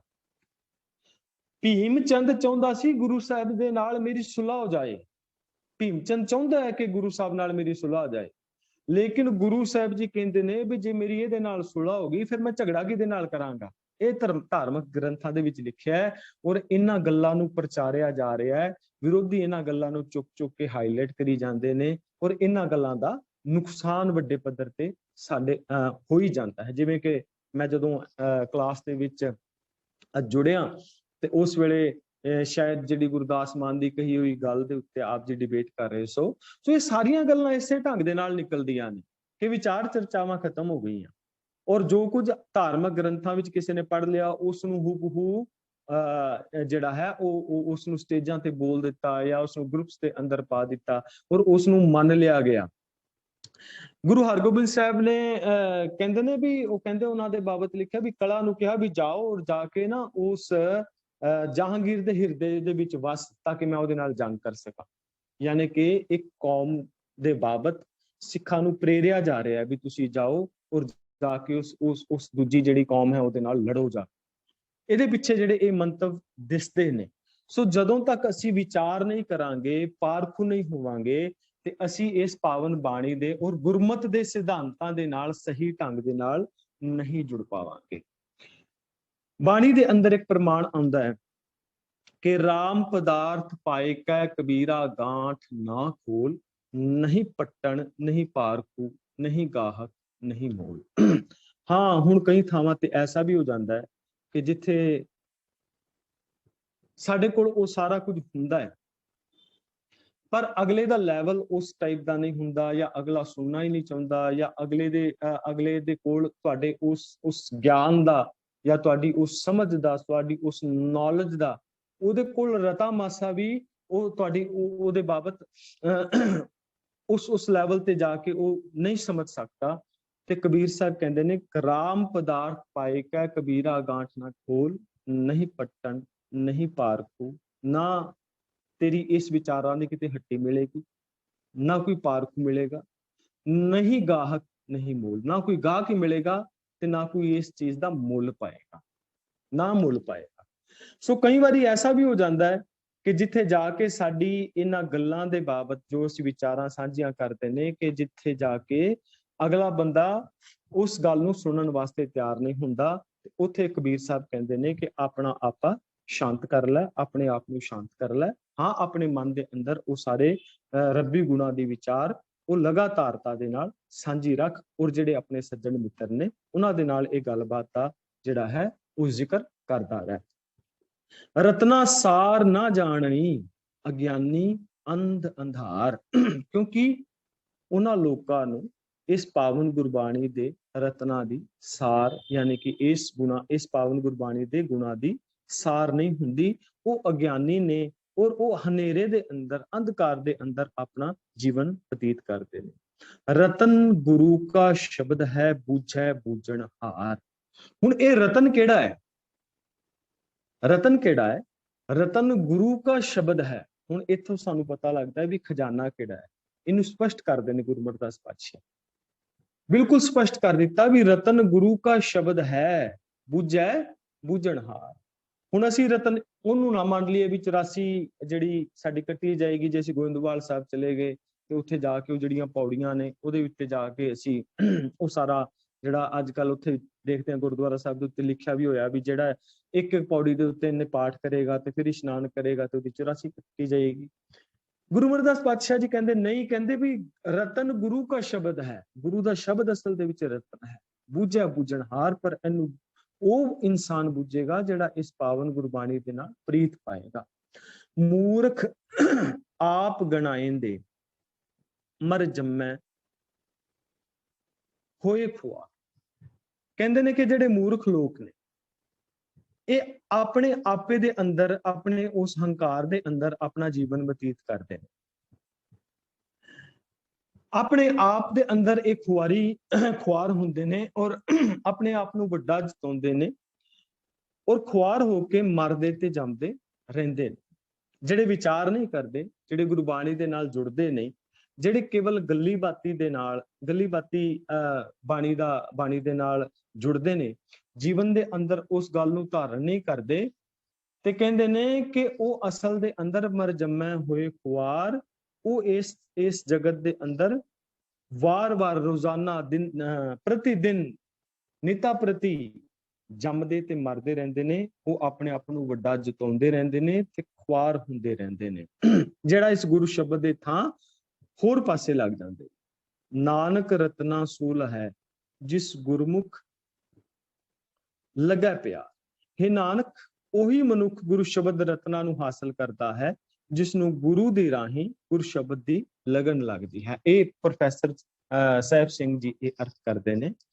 ਨਾਨਕ ਰਤਨਾ ਸੋਲ ਹੈ, ਜਿਸ ਗੁਰਮੁਖ ਲਗੈ ਪਿਆਰ। ਹੁਣ ਜਿਹਦੇ ਉੱਤੇ ਕਿਰਪਾ ਹੋ ਜਾਂਦੀ ਹੈ, ਯਾਨੀ ਕਿ ਜਿਹੜਾ ਲਗਨ ਦੇ ਨਾਲ ਇਸ ਪਾਵਨ ਬਾਣੀ ਦੇ ਨਾਲ ਜੁੜ ਜਾਂਦਾ। ਦੇਖੋ, ਵਿਚਾਰਾਂ ਤੇ ਅਸੀਂ ਸਾਰੇ ਕਰਦੇ ਹਾਂ, ਵਿਚਾਰਾਂ ਤੇ ਅਸੀਂ ਕਰਦੇ ਹਾਂ, ਮਿੱਠਾ ਬੋਲਣਾ ਚਾਹੀਦਾ ਹੈ, ਸਾਡੀ ਡਿਬੇਟ ਦਾ ਪੱਧਰ ਜਿਹੜਾ ਹੈ ਐਸਾ ਹੋਣਾ ਚਾਹੀਦਾ ਹੈ, ਸਾਡੇ ਵਿੱਚ ਨਿਮਰਤਾ ਹੋਣੀ ਚਾਹੀਦੀ ਹੈ, ਲੋਕਾਂ ਨੂੰ ਮੁਆਫ ਕਰਨਾ ਚਾਹੀਦਾ ਹੈ। ਇਹ ਤੇ ਵਿਚਾਰ ਹੋ ਗਈ, ਅਸੀਂ ਵਿਚਾਰ ਕਰ ਲਈ, ਵਿਚਾਰ ਸੁਣ ਲਈ, ਪਰ ਸਾਡੇ ਵਿੱਚੋਂ ਕਿੰਨੇ ਪਰਸੈਂਟ ਲੋਕ ਨੇ ਕਿ ਜਿਨ੍ਹਾਂ ਨੇ ਵਿਚਾਰ ਸੁਣ ਕੇ ਆਪਣੇ ਆਪ ਨੂੰ ਚੇਂਜ ਕੀਤਾ, ਲੋਕਾਂ ਨੂੰ ਮੁਆਫ ਕਰਨਾ ਸ਼ੁਰੂ ਕੀਤਾ। ਜਿਹੜੇ ਆਪਣੇ ਸੱਜਣ ਮਿੱਤਰ ਨੇ, ਜਿਹੜੇ ਆਪਣੇ ਰਿਸ਼ਤੇਦਾਰ ਨੇ, ਜਿਨ੍ਹਾਂ ਤੋਂ ਸਾਲਾਂ ਪ੍ਰਤੀ ਜਿਨ੍ਹਾਂ ਦੇ ਨਾਲ ਸਾਡਾ ਬੋਲ ਮੁਹਾਵਸਾ ਜਿਹੜਾ ਨਹੀਂ ਰਿਹਾ, ਜਿਨ੍ਹਾਂ ਤੋਂ ਰੁੱਸੇ ਬੈਠੇ ਆ, ਜਿਨ੍ਹਾਂ ਦੇ ਨਾਲ ਕਦੇ ਬੋਲ ਕਰਕੇ ਸਾਡੀ ਟੁੱਟ ਗਈ, ਕੀ ਇਹ ਵਿਚਾਰ ਤੋਂ ਬਾਅਦ, ਗੁਰਬਾਣੀ ਦੀ ਵਿਚਾਰ ਤੋਂ ਬਾਅਦ, ਕਿ ਸਾਡੇ ਅੰਦਰ ਉਹ ਅਵਸਥਾ ਆਈ ਕਿ ਅਸੀਂ ਉਹਨਾਂ ਨੂੰ ਮੁਆਫ ਕਰਨਾ ਸ਼ੁਰੂ ਕਰ ਦਿੱਤਾ? ਕਿ ਸਾਡੇ ਅੰਦਰ ਇਹ ਚੇਂਜ ਆਇਆ ਕਿ ਅਸੀਂ ਉਹਨਾਂ ਲੋਕਾਂ ਨੂੰ ਮੁਆਫ ਕਰਨਾ ਸ਼ੁਰੂ ਕਰ ਦਿੱਤਾ? ਕਿ ਅਸੀਂ ਆਪਣੇ ਅੰਦਰ ਇਹ ਚੇਂਜ ਲੈ ਕੇ ਆਏ? ਜੇ ਨਹੀਂ ਲੈ ਕੇ ਆਏ, ਜਾਂ ਇੱਕ ਐਗਜ਼ਾਮਪਲ ਅਸੀਂ ਇਹ ਸਾਂਝਾ ਕੀਤਾ ਹੈ ਕਿ ਅਸੀਂ ਲੋਕਾਂ ਨੂੰ ਮੁਆਫ ਨਹੀਂ ਕਰ ਪਾਏ, ਅਸੀਂ ਮਿੱਠਾ ਬੋਲਣਾ ਸ਼ੁਰੂ ਨਹੀਂ ਕੀਤਾ, ਅਸੀਂ ਆਪਣੇ ਅੰਦਰ ਨਿਮਰਤਾ ਧਾਰਨ ਨਹੀਂ ਕੀਤੀ, ਅਸੀਂ ਲੋਕਾਂ ਨੂੰ ਜੱਜ ਕਰਨਾ ਨਹੀਂ ਛੱਡਿਆ, ਇਹਦਾ ਮਤਲਬ ਕਿ ਅਸੀਂ ਵੀ ਵਿਚਾਰ ਨਹੀਂ ਕੀਤੀ। ਇਹ ਵਿਚਾਰ ਅਸੀਂ ਕਰ ਜ਼ਰੂਰ ਰਹੇ ਹਾਂ, ਪਰ ਅਸਲ ਦੇ ਵਿੱਚ ਵਿਚਾਰ ਕਰਨ ਦਾ ਭਾਵ ਕੀ ਹੈ? ਵਿਚਾਰ ਕਰਨ ਦਾ ਭਾਵ ਇਹ ਹੈ ਕਿ ਜਦੋਂ ਅਸੀਂ ਗੁਰੂ ਦੀ ਗੱਲ ਸੁਣਨ ਤੇ ਮੰਨਣ ਲੱਗ ਪੈਂਦੇ, ਮਤ ਵਿੱਚ ਰਤਨ ਜਵਾਹਰ ਮਾਣਿਕ, ਜਿਸ ਰਤਨ ਦੀ ਗੱਲ ਹੋ ਰਹੀ ਹੈ, ਫਿਰ ਮਤ ਦੇ ਅੰਦਰ ਇਹ ਸਾਰਾ ਕੁਝ ਪਿਆ ਹੈ। ਗੁਰਬਾਣੀ ਦੇ ਰਾਹੀਂ ਅੰਤਰ ਕੁਟਾ ਅੰਮ੍ਰਿਤ ਭਰਿਆ, ਸ਼ਬਦ ਕਾੜ ਪੀਆ ਪਨਹਾਰੀ, ਰਤਨ ਤੇ ਅੰਦਰ ਵੀ ਮੌਜੂਦ ਹੈ। ਪਰ ਜਦੋਂ ਅਸੀਂ ਗੁਰੂ ਦੇ ਸ਼ਬਦ, ਜਿਹੜਾ ਇਹ ਵੀ ਰਤਨ ਹੈ, ਇਹਦੇ ਨਾਲ ਜੁੜਦੇ ਹਾਂ, ਤੇ ਫਿਰ ਅਸੀਂ ਆਪਣੇ ਮਨ ਦੇ ਅੰਦਰ ਜਿਹੜੇ ਰਤਨ ਮੌਜੂਦ ਨੇ, ਮਤ ਦੇ ਵਿੱਚ ਰਤਨ ਮੌਜੂਦ ਨੇ, ਮਤ ਵਿੱਚ ਰਤਨ ਜਵਾਹਰ ਮਾਣਿਕ, ਪਰ ਮਿਲਦੇ ਕਿਹਨੂੰ ਨੇ? ਜੇ ਇੱਕ ਗੁਰ ਕੀ ਸਿੱਖ ਸੁਣੀ, ਜਿਹੜੇ ਇਸ ਪਾਵਨ ਗੁਰੂ ਦੀ ਸਿੱਖਿਆ ਨੂੰ ਸੁਣਦਾ ਹੈ, ਮੰਨਦਾ ਹੈ, ਔਰ ਮੰਨ ਕੇ ਉਹਨੂੰ ਧਾਰਨ ਕਰਨ ਦਾ ਯਤਨ ਕਰਦਾ ਹੈ ਕਿ ਅੱਜ ਮੇਰੀ ਵਿਚਾਰ ਹੋਈ ਸੀ, ਮੈਂ ਕ੍ਰੋਧ ਨਹੀਂ ਕਰਨਾ, ਮੈਂ ਹੰਕਾਰ ਨਹੀਂ ਕਰਨਾ, ਮੈਂ ਅੱਜ ਵਿਚਾਰ ਸਾਂਝੀ ਕੀਤੀ ਹੈ, ਇੱਕ ਸ਼ਬਦ ਆਇਆ ਹੈ ਜਿਸ ਸ਼ਬਦ ਦੇ ਅੰਦਰ ਮੈਨੂੰ ਇਹ ਸੰਦੇਸ਼ ਮੇਰੇ ਗੁਰੂ ਸਾਹਿਬ ਨੇ ਦਿੱਤਾ ਹੈ ਕਿ ਮੈਂ ਲਾਲਚ ਨਹੀਂ ਕਰਨਾ, ਮੈਂ ਸੱਚ ਬੋਲਣਾ ਹੈ। ਵਿਚਾਰਾਂ ਤੇ ਇੱਕ ਨਹੀਂ ਬੇਅੰਤ ਵਾਰੀ ਹੋਈਆਂ, ਪਰ ਚੇਂਜ ਅਸੀਂ ਕਿੰਨਾ ਕੀਤਾ? ਅਸੀਂ ਆਪਣੇ ਆਪ ਨੂੰ ਸਮਝਣਾ ਹੈ, ਆਪਣੇ ਆਪ ਨੂੰ ਜਾਣਨਾ ਹੈ, ਅਸੀਂ ਸੈਲਫ ਐਨਾਲਾਈਸਿਸ ਕਰਨਾ ਹੈ, ਅਸੀਂ ਆਪਣੇ ਅੰਤਰ ਝਾਤ ਮਾਰਨੀ ਹੈ ਕਿ ਮੈਂ ਕਿੰਨਾ ਚੇਂਜ ਕੀਤਾ। ਫਿਰ ਅਸੀਂ ਮੰਨ ਸਕਦੇ ਹਾਂ ਕਿ ਸਾਡੀ ਉਹ ਵਿਚਾਰ ਕਰਨੀ ਸਫਲੀ ਹੋਈ। ਗੁਰੂ ਸਾਹਿਬ ਕਹਿੰਦੇ ਨੇ, ਨਾਨਕ ਰਤਨਾ ਸੋਲ ਹੈ ਜਿਸ ਗੁਰਮੁਖ ਲਗੈ ਪਿਆਰ। ਜਿਹੜਾ ਇਸ ਪਾਵਨ ਗੁਰੂ ਸ਼ਬਦ ਦੇ ਨਾਲ ਉਹ ਪਿਆਰ ਹਾਸਲ ਕਰਦਾ ਹੈ, ਉਹ ਪਿਆਰ ਕਰਦਾ ਹੈ ਇਸ ਸਿੱਖਿਆ ਦੇ ਨਾਲ, ਫਿਰ ਉਹਦੇ ਜੀਵਨ ਦੇ ਅੰਦਰ ਇਹ ਰਤਨ ਉਸਨੂੰ ਪ੍ਰਾਪਤ ਹੋ ਜਾਂਦਾ ਹੈ। ਪਿਆਰ ਕਰਨ ਦਾ ਮਤਲਬ ਇਹ ਹੁੰਦਾ ਹੈ ਕਿ ਮੈਨੂੰ ਆਪਣੇ ਸ਼ੁਭ ਗੁਣਾਂ ਦੇ ਨਾਲ ਪਿਆਰ ਹੋਣਾ ਸ਼ੁਰੂ ਹੋ ਜਾਏ। ਜੇ ਗੁਰਬਾਣੀ ਮੈਨੂੰ ਸੰਦੇਸ਼ ਦਿੰਦੀ ਹੈ ਕਿ ਨਿਮਰ ਰਹਿਣਾ ਜ਼ਰੂਰੀ ਹੈ, ਮੈਂ ਭ੍ਰਸ਼ਟ ਹੋ ਜਾਣਾ, ਮੈਂ ਫਟ ਜਾਣਾ ਕਿਸੇ ਦੇ ਸਾਹਮਣੇ, ਮੈਂ ਲਾਲਚ ਦੇ ਅਧੀਨ ਹੋ ਜਾਂਦਾ, ਕਿਤੇ ਮੇਰਾ ਆਪਣਾ ਆਪਾ ਜਿਹੜਾ ਹੈ, ਮੇਰੀ ਹੰਕਾਰ ਜਿਹੜਾ ਹੈ, ਉਹ ਮੇਰੇ ਕੋਲ ਕੰਟਰੋਲ ਨਹੀਂ ਹੁੰਦਾ। ਜਿਸ ਦਿਨ ਸਾਨੂੰ ਆਪਣੇ ਸ਼ੁਭ ਗੁਣਾਂ ਦੇ ਨਾਲ ਪਿਆਰ ਹੋਣਾ ਸ਼ੁਰੂ ਹੋ ਗਿਆ, ਚੰਗੇ ਸ੍ਰੇਸ਼ਟ ਗੁਣਾਂ ਦੇ ਨਾਲ, ਦਇਆ, ਧਰਮ, ਸੰਤੋਖ, ਸੱਚ ਬੋਲਣਾ, ਨਿਮਰ ਰਹਿਣਾ, ਪੇਸ਼ੈਂਸ ਰੱਖਣੀ, ਜਦੋਂ ਇਹਨਾਂ ਦੇ ਨਾਲ ਪਿਆਰ ਹੋਣਾ ਸ਼ੁਰੂ ਹੋ ਗਿਆ ਨਾ, ਕਿ ਅੱਜ ਮੈਂ ਉਸ ਸਿਚੁਏਸ਼ਨ ਦੇ ਵਿੱਚ, ਜਿਸ ਸਿਚੁਏਸ਼ਨ ਦੇ ਅੰਦਰ ਮੇਰਾ ਨੁਕਸਾਨ ਹੋ ਸਕਦਾ ਸੀ, ਕਿਸੇ ਹੋਰ ਦਾ ਨੁਕਸਾਨ ਹੋ ਸਕਦਾ ਸੀ, ਮੈਂ ਆਪਣੇ ਆਪ ਨੂੰ ਸੈਂਟਰਲਾਈਜ਼ ਰੱਖਿਆ, ਮੈਂ ਆਪਣੇ ਆਪ ਨੂੰ ਕੰਟਰੋਲ ਕਰਕੇ ਰੱਖਿਆ, ਮੈਂ ਪੇਸ਼ੈਂਸ ਦੇ ਨਾਲ ਰਿਹਾ। ਤੇ ਜਦੋਂ ਮੈਂ ਇਸ ਭਾਵ ਨੂੰ ਪਿਆਰ ਕਰਨਾ ਸ਼ੁਰੂ ਕਰ ਦਿੱਤਾ, ਇਸ ਇਮੋਸ਼ਨ ਨੂੰ ਪਿਆਰ ਕਰਨਾ ਸ਼ੁਰੂ ਕਰ ਦਿੱਤਾ, ਗੁਰੂ ਸਾਹਿਬ ਕਹਿੰਦੇ ਨੇ ਫਿਰ ਉਸ ਦੇ ਉੱਤੇ ਕਿਰਪਾ ਹੋ ਜਾਂਦੀ ਹੈ, ਔਰ ਉਹ ਅਕਾਲ ਪੁਰਖ ਵਾਹਿਗੁਰੂ ਜੀ ਦੇ ਉਸ ਦਰਸਾਏ ਹੋਏ ਮਾਰਗ ਦੇ ਉੱਤੇ, ਗੁਰੂ ਸਾਹਿਬ ਦੇ ਦਰਸਾਏ ਹੋਏ ਮਾਰਗ ਦੇ ਉੱਤੇ ਤੁਰ ਕੇ ਉਸ ਅਕਾਲ ਪੁਰਖ ਵਾਹਿਗੁਰੂ ਜੀ ਦਾ ਪਿਆਰ ਹਾਸਲ ਕਰਨਾ ਸ਼ੁਰੂ ਕਰ ਦਿੰਦਾ ਹੈ। ਸਦਾ ਸਦਾ ਨਾਮ ਉਚਰੈ, ਹਰ ਨਾਮੋ ਨਿਤ ਵਿਵਹਾਰ।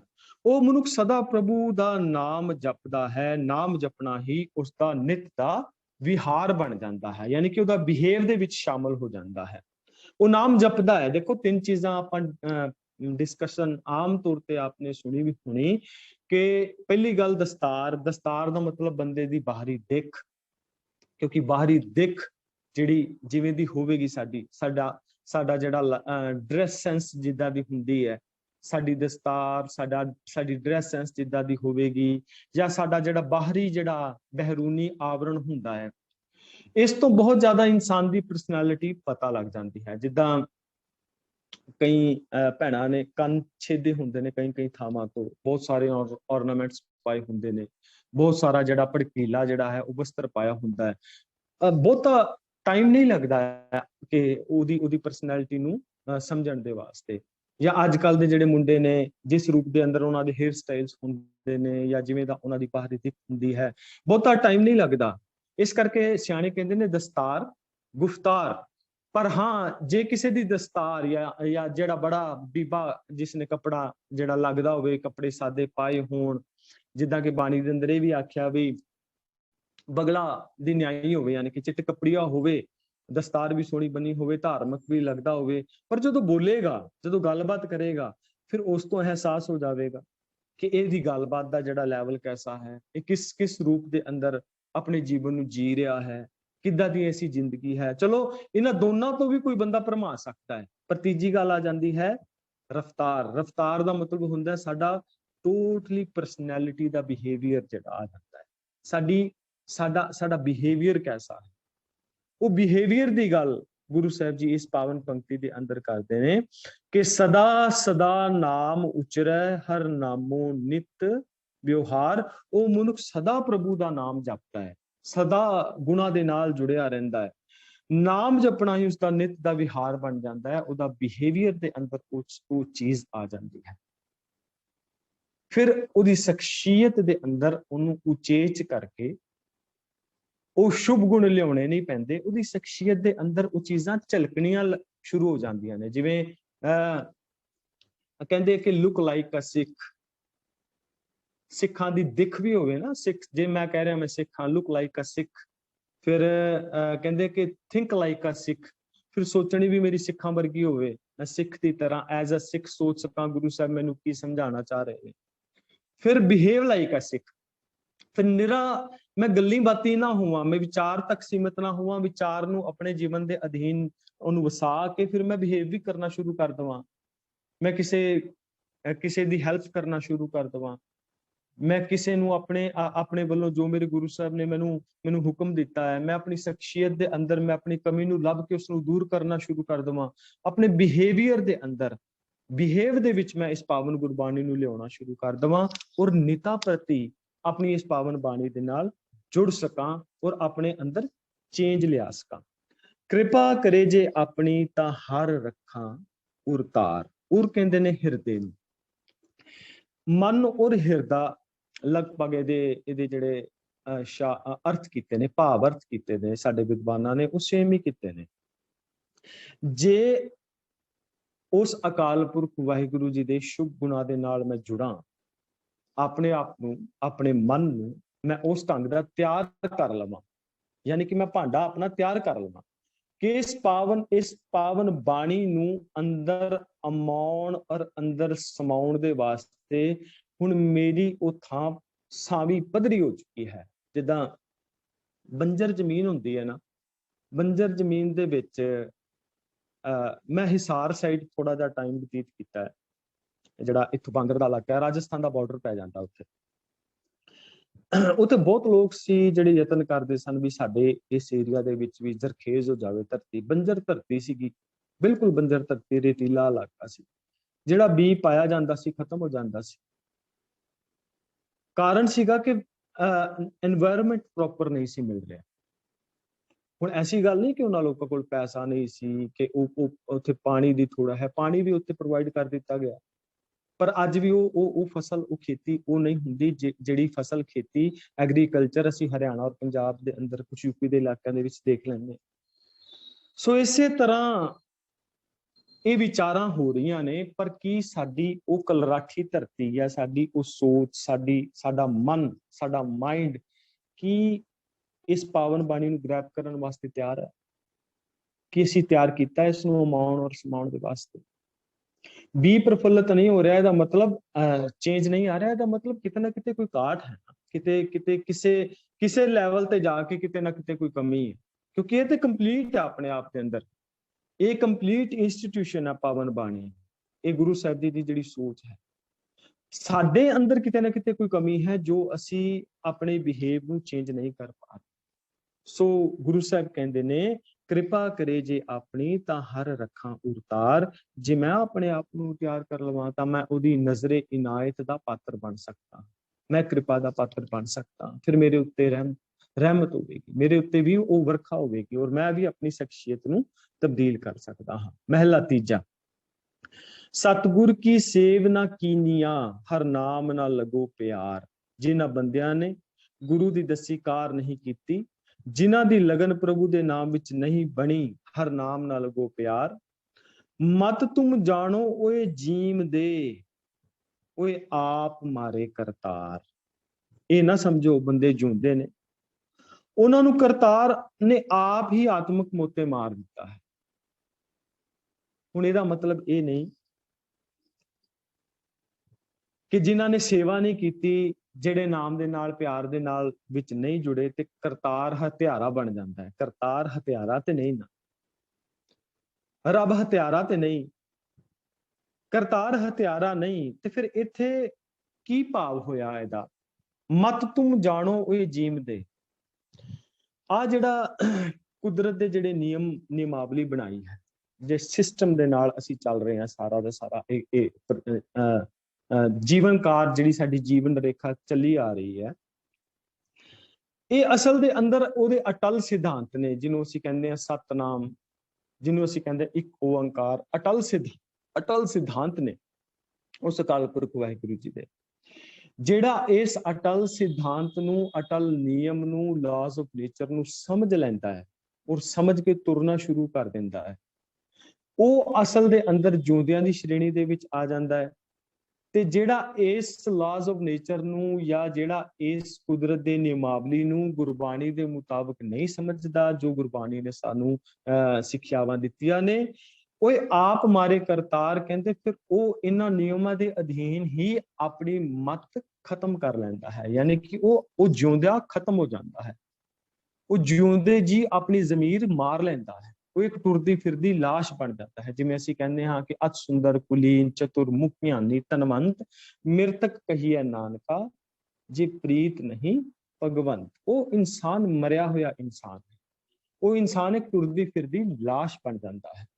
ਫਿਰ ਤੁਸੀਂ ਇਉਂ ਕਹਿ ਲਓ ਕਿ ਉਹ ਇੱਕ ਵਿਚਾਰਧਾਰਾ ਵੀ ਹੋ ਸਕਦੀ ਹੈ, ਇੱਕ ਮਨੁੱਖ ਦੀ ਵਿਚਾਰਧਾਰਾ ਹੋਈ, ਫਿਰ ਚਾਰ ਬੰਦੇ ਹੋਰ ਰਲ ਗਏ, ਫਿਰ ਚਾਰ ਹੋਰ ਰਲ ਕੇ ਉਹਨਾਂ ਨੇ ਇੱਕ ਨੇਸ਼ਨ ਹੀ ਬਣਾ ਲਿਆ, ਫਿਰ ਇੱਕ ਨੇਸ਼ਨ ਹੀ ਜਿਹੜਾ ਅਸੀਂ ਵਿਚਾਰਧਾਰਾ ਪੈਦਾ ਕਰ ਦਿੰਦਾ ਹੈ ਕਿ ਜਿਸ ਵਿਚਾਰਧਾਰਾ ਨੂੰ ਅਸੀਂ ਸੰਸਾਰਕ ਲੈਵਲ ਦੇ ਉੱਤੇ ਪ੍ਰਵਾਨ ਜਿਸ ਨੂੰ ਨਹੀਂ ਕੀਤਾ ਜਾਂਦਾ, ਉਹ ਸਾਰਾ ਦਾ ਸਾਰਾ ਇੱਕ ਨਵੀਂ ਇੱਕ ਆਈਡੀਓਲੋਜੀ ਬਣ ਜਾਂਦੀ ਹੈ, ਇੱਕ ਸੋਚ ਬਣ ਜਾਂਦੀ ਹੈ।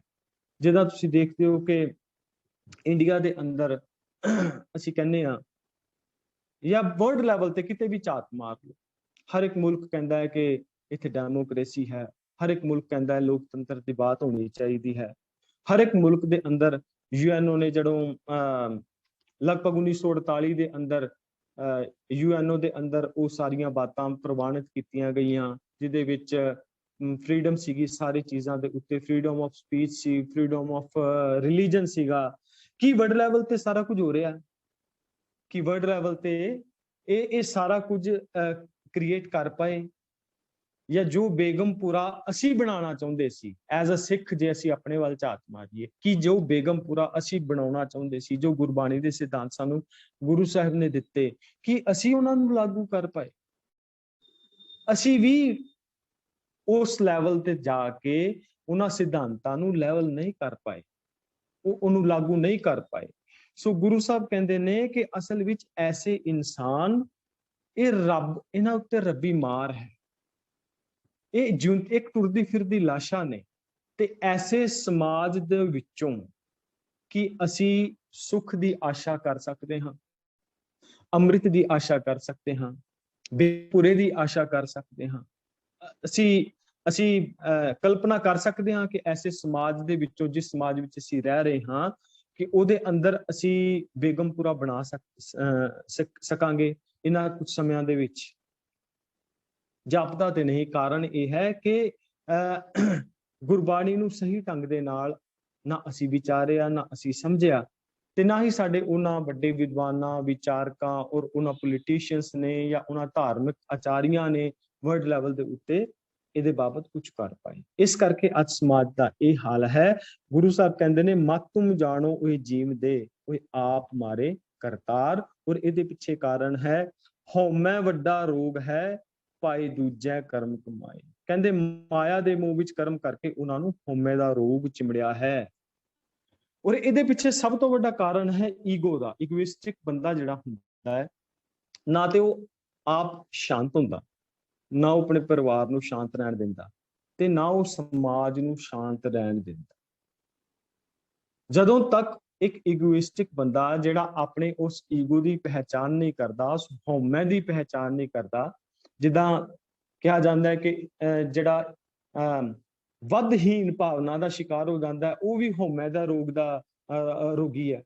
ਤੇ ਜਿਹੜਾ ਆਪਣੇ ਕਿਸੇ ਰੂਪ ਦਾ, ਰੰਗ ਦਾ, ਧਨ ਦਾ, ਦੌਲਤ ਦਾ, ਘਰ ਦਾ, ਵਿਦਿਆ ਦਾ, ਨੌਲੇਜ ਦਾ ਮਾਣ ਕਰਦਾ, ਉਹ ਵੀ ਰੋਗੀ ਹੈ।